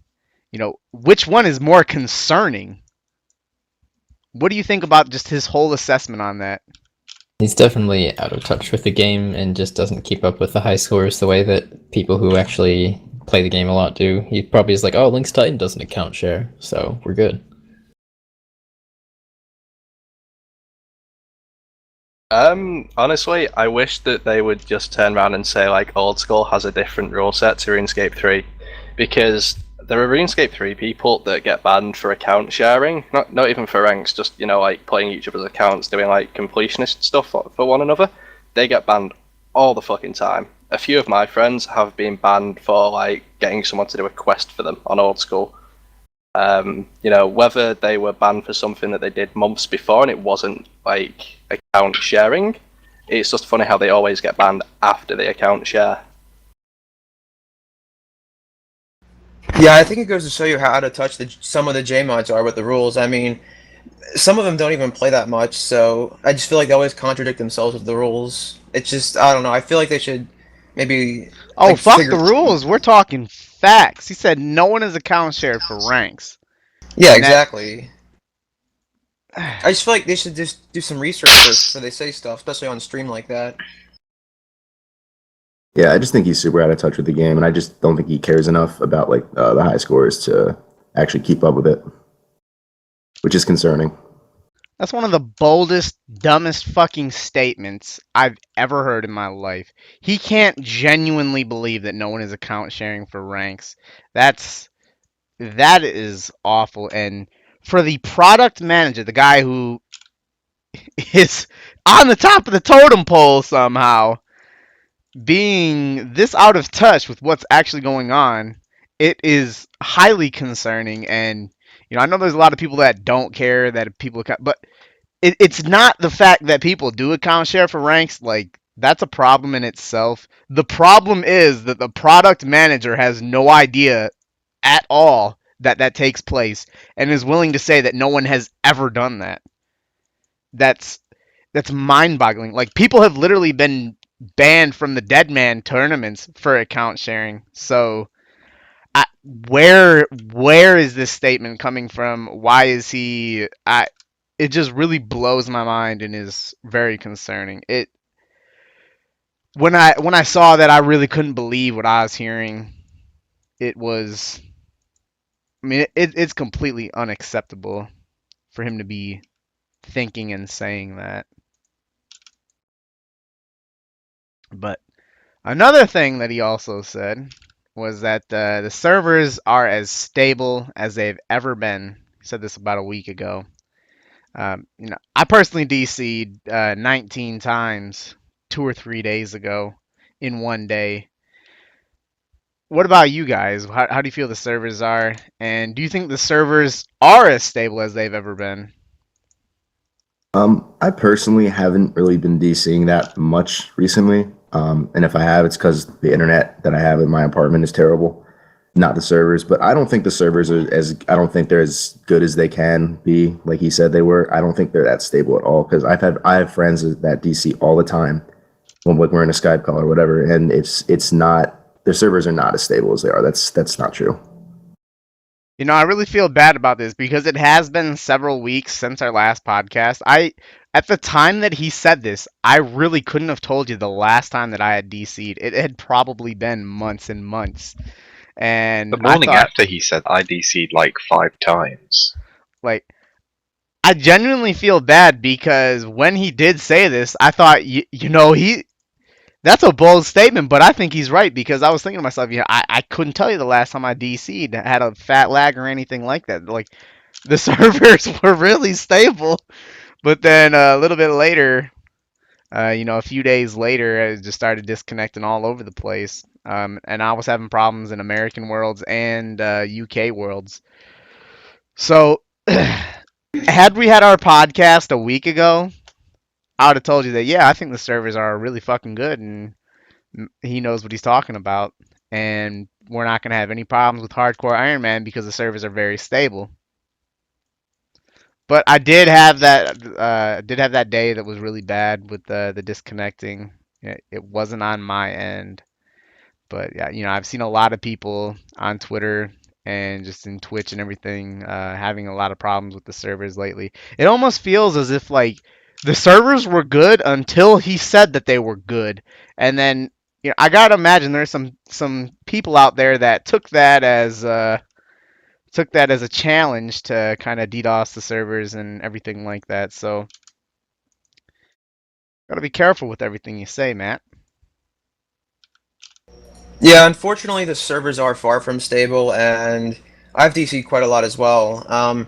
Unfortunately, I think it might be exaggerated with the Hardcore Iron Man coming out because you might see a lot of streamers DC and then die or something, and it might make for a bad situation. So, I mean, hopefully they start improving, but yeah, I guess we'll see.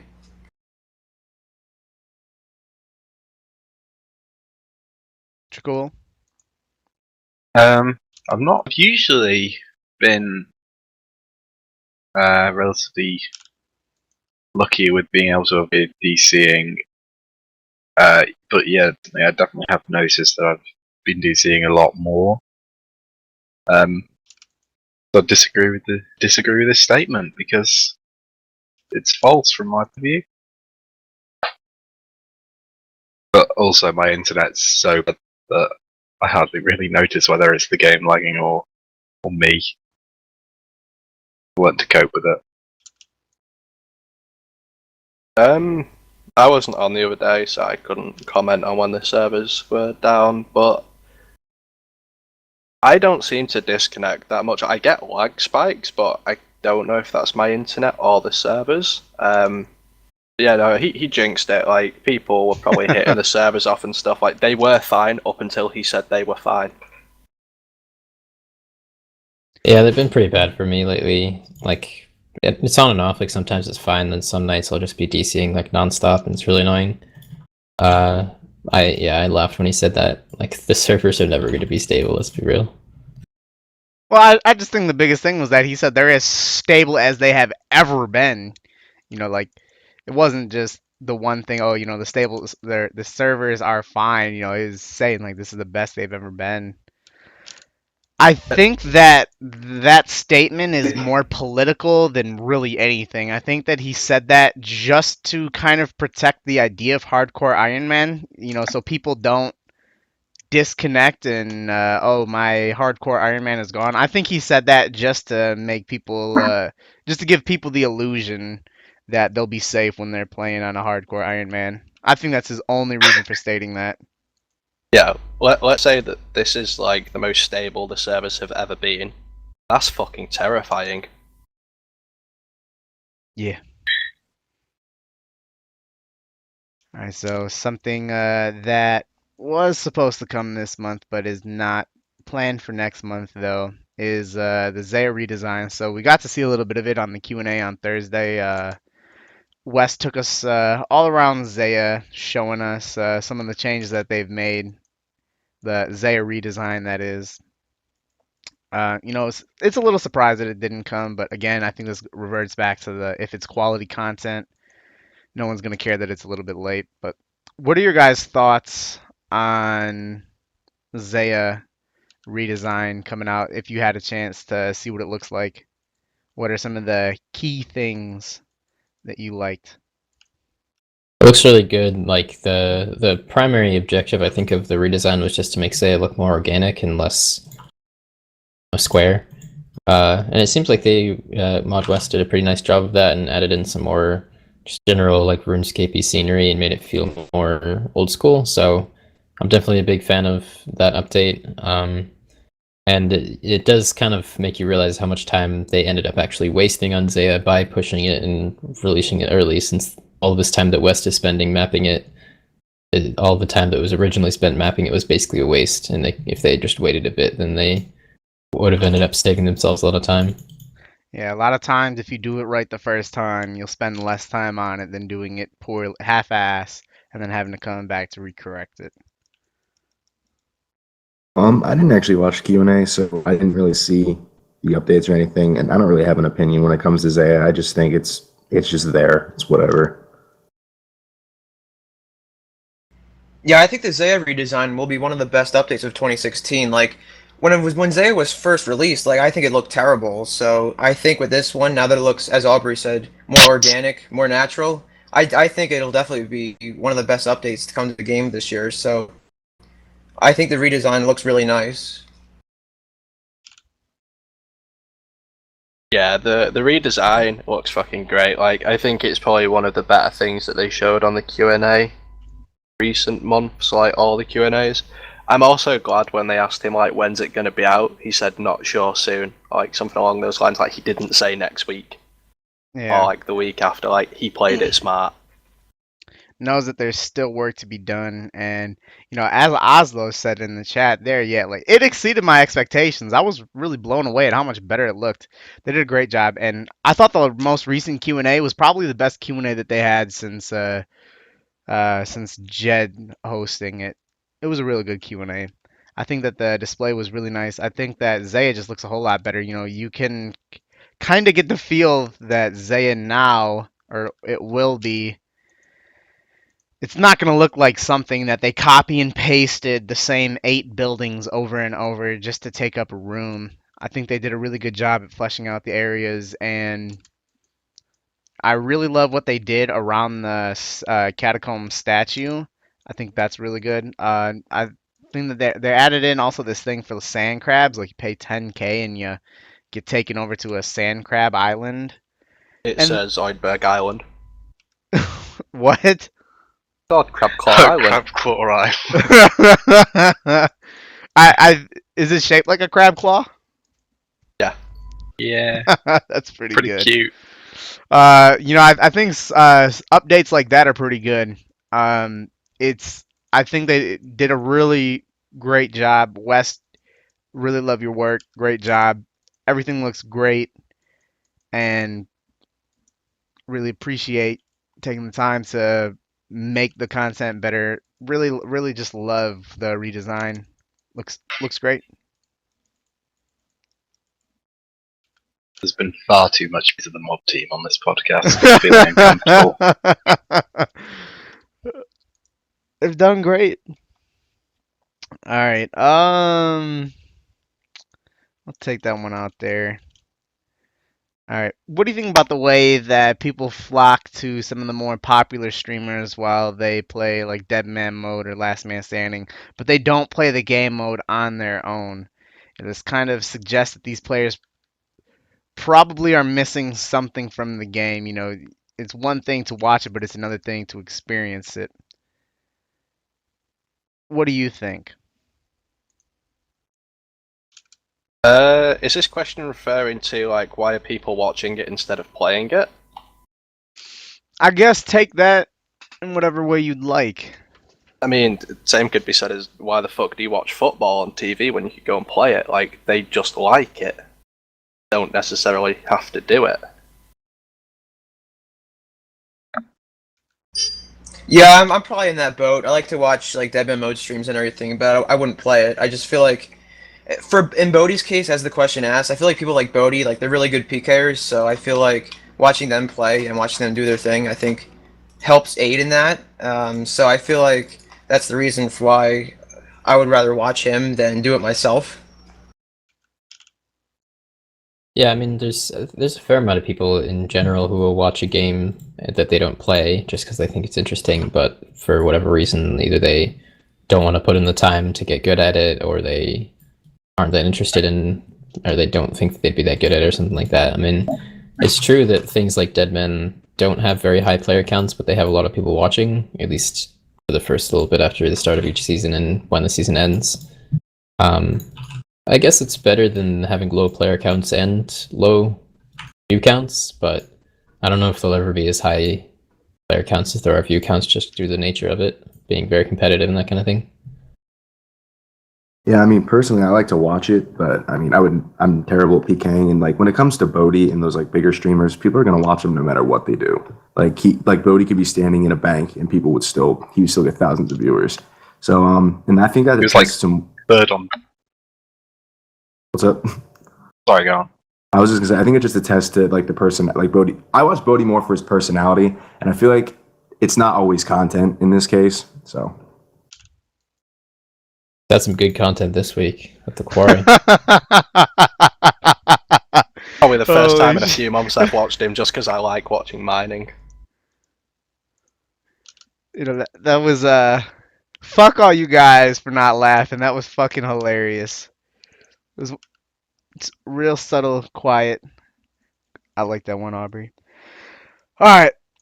Let's move on to the next topic we got is they mentioned on the Q&A that they're going to be adding 600 mods with Mod Merchant coming in. One of his roles is going to be adding 600 player mods. It's not going to be all at once, but he does have a batch of names that he's going to go through first, and then it's going to be done through waves. 600 is a lot of mods. What do you think about them adding this many? And just for the fuck of it, how about you name one person that you'd like to see as a mod? I like how they're engaging with the community in this way. Like, I feel like if you go around the GE, I mean, there's always people spamming shit and scamming and everything. So I feel like adding more mods is a good idea. But in terms of who I would like to see be a mod, I think probably Davidos again. He needs to get remodded. Oh shit, I'm next. I think this is really interesting. We really don't have that many player mods in old school, and I certainly am not deserve. I'll be the first one to say I don't ever deserve to be a mod, but I think that there's a lot of people out there who are well deserving of mod. I think one name that does come to mind is Aubrey. I think you are someone who I think could definitely be a mod and should. And I think that it's really good that they're adding this many player mods in. Hopefully that the player mods get a little bit more power than what they currently have, because I believe all they can do right now is currently mute someone for an hour, and they have priority on their reports. But I really like it moving forward. Positive sign to see for sure. Yeah, I appreciate I don't need to, I nomination. don't need to be a cop in real life and in game. Just one's enough. Yeah, this is interesting. I mean, 600 is quite a lot. And I do think that old school, like, it seems like there hasn't been any new player mods in old school, like, ever, pretty much. Like, you never really see any mention of, like, people on social media saying, like, oh, I just got PMod, that kind of thing. The only time I recall was back, like when Adam got his. Like there was a batch of like maybe like a dozen people in like the top like 1,000 who were Huh. at that. What was that thing called? Game Blast in 2014. Yeah. Yeah, you remember that, Oh, Trickool? yeah. Like I think that there Yeah. was a quantity of people released then, but I don't know if there was anything. Noodle went 8, and like he suggested like that a load of people in Slay Stars get it as well.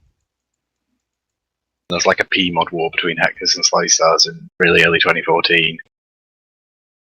Yeah, it's cool. I think that having more PMods is a good idea because there's a lot of things that they could take care of pretty easily, having like a large amount of them that a few mods at Jagex don't really have the resources to do. And I nominate Hutchins for PMod. I think he'd be a great PMod. I think it's cool that they're adding more player mods. I think we do need more. 600 maybe. I think a little bit too many. And But you can never have enough law enforcement, baby. I guess 600 out of 50,000. I still think you could do it with maybe like half that amount, like 300 maybe. But if I would nominate somebody, I guess maybe like, oh man, I don't know, maybe like Zoid, I guess. Don't boost his ego anymore. That's exactly what I thought. He's going. He's already best boy. He's gonna really love when he hears that As one. soon as I said it, I immediately regretted it. I was like, oh man. I think it's about time. Like I heard that they were going to be doing this months and months ago. I was like wondering when it would come up.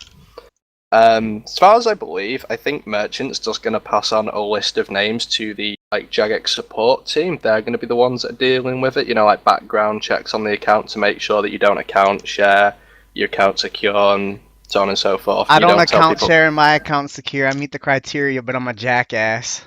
Yeah, but the thing is, you see, you've trained Slayer, so you will. Main reason why I will never get PMod on this game because there are at least 50 people that are genuinely scarred for life when they have crashed me now. Honestly, just because he gets mentioned on the podcast and, you know, he's always talking to them on the forums and on Twitter and stuff, I genuinely think Hutchins will get PMod. Like, if he doesn't get it, I'll be amazed. Like, he's always talking to them, giving feedback and stuff.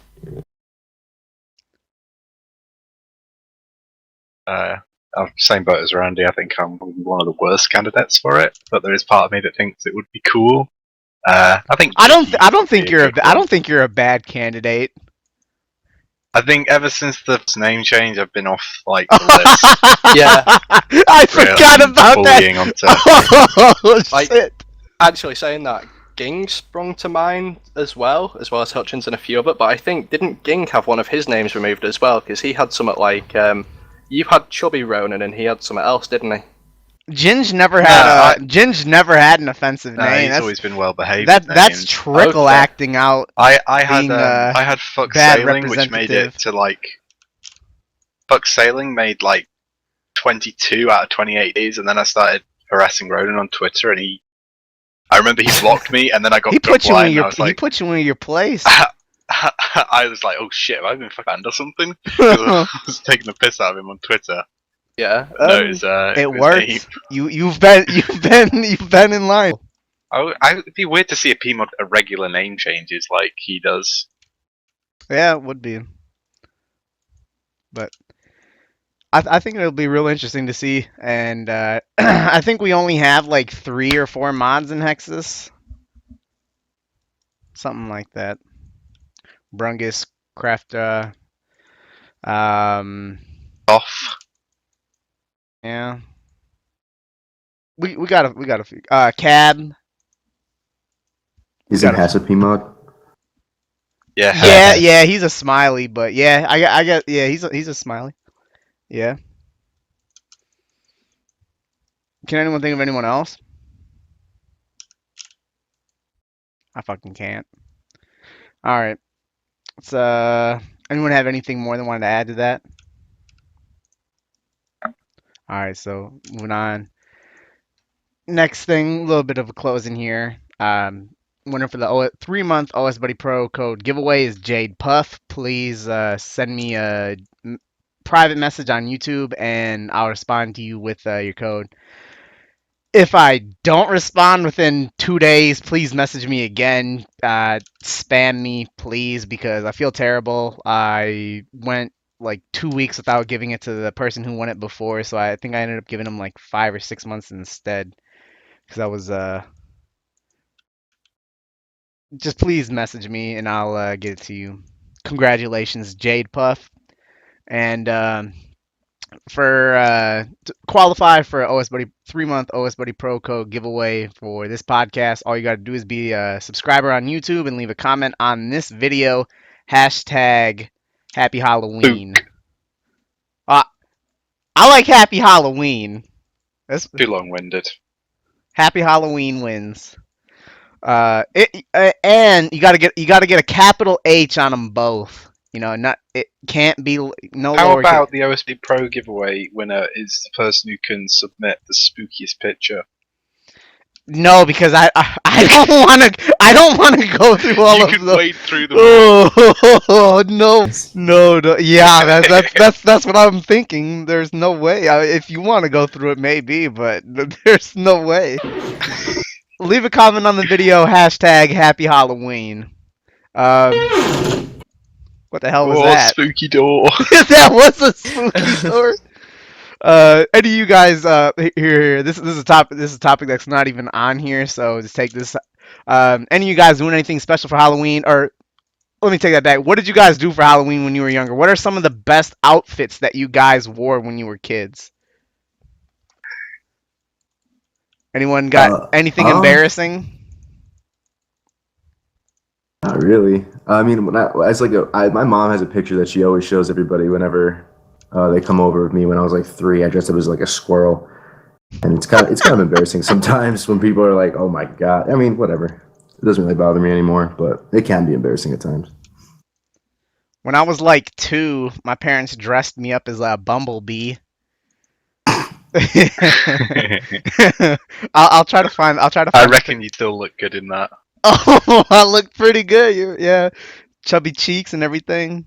I was a cute little bee. One time I went as a pumpkin, just because I thought that got confusing. I thought it would be pretty funny, so I just wear a fat ass pumpkin outfit. That was pretty cool. I don't think I've been any other like funny or embarrassing outfits. I know I was a cop when I was younger, and that's kind of funny not looking back at it now. All right. So just to close it off here, what's everyone been up to during the podcast? I've been smithing on both of my accounts, usual. What's your XP at? Front page on Aubrey, right? Yeah, 126 mil now. I've just been doing lines. Just rune crafting and getting closer to the top page. How much XP you at?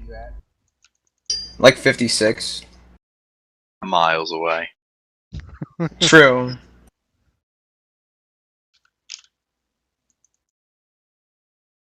Oh, is it me? I've been training smithing, blast furnace, gold ore. I was gonna do prayer, but I didn't want to AFK it the entire time, and I didn't want to have to be muting my mic because my keyboard is just be banging that all day, so didn't think that'd be ideal. Did back-to-back necks in Super, and I was really depressed. All right, so a couple first timers here on the podcast today were NYJ and Iceland Nick. How did you guys enjoy your first podcast? Something you'd want to do again? What'd you think? Were you nervous at all? Tell us about your experience. No, it was enjoyable. I mean, it was nice to answer everybody's questions, which I've actually been doing a lot of, being thrown into the well this week. But yeah, it was nice to answer everybody's questions.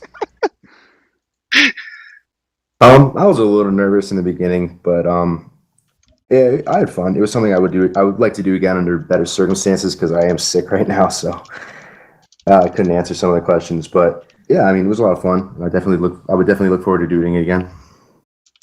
Yeah, sick Nick. Yeah, thought it was a lot of fun. Thank you guys both for coming on. I know it's not every time we get 2 new faces to pop up, but thought it was real well. Glad you guys enjoyed it. And NYJ, thank you for reminding me. One thing that we've been doing on the Hexis site, you don't need an account to post on it. Something that we do is every week we have one random member. Well, I guess it's not random because it's voted on. We have one member a week that has an AMA on the site. You know, Ginge advertises it as a well. Yeah, NYJ has been doing it this week. What are some of the best questions that people asked you during your AMA this week? Oh, just a bunch of random shit about me, honestly. There's like so many questions, but I think Trickles was the best, to be honest with you, with the sandwich. That was ridiculous. The What was this toast. question? It's like yeah, really, oh yeah, the really. toast. Yeah, that was. Oh my god. But yeah, it was good to make the offsite great again. Yeah, I think it's been very successful. Probably more so than what I was expecting it to be. But yeah, our next AMA is going to be starting on Sunday, and Pano will be the one answering it. I think he's someone that not a lot of people know a whole lot about, so I think that it's going to be a good opportunity for us to get to know him a little bit better. Zoid was finished second on it, so maybe his time comes after that. But I'll put in the description of the video a link to our site. Also, follow us on Twitter at Hexis. Follow me personally at Randalicious RS for information about the clan and for when our next podcast is going to be. Now, planning for the next podcast to be November 12th or 13th, probably on the 12th, but It's the big one, isn't it? it is the big one. It's The big it's number 5-0. it's number 50. It's also Wait, our what day is it going to be? November 11th, or I'm sorry, 12th or Right. 13th. When's the 2 year? 2-year anniversary is the 2nd, isn't it? Okay, so I guess we'll be celebrating our 50th podcast and 2 year anniversary as well.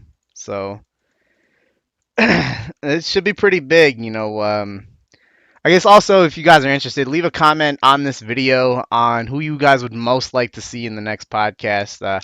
Hoping for it to be really good. You know, number 50.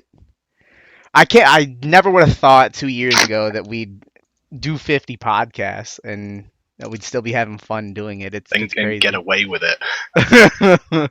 It's crazy. It's crazy. Also, I was told Fremnick made the background for the podcast for today. It looks incredible. You know, he deserves all the credit. It's very spooky, and really great job though. Really appreciate that. Thank you everyone for the support. 49 podcasts, and we will see you guys in 2 weeks for number 50. See ya. Bye. Later. Bye. Bye. Au revoir.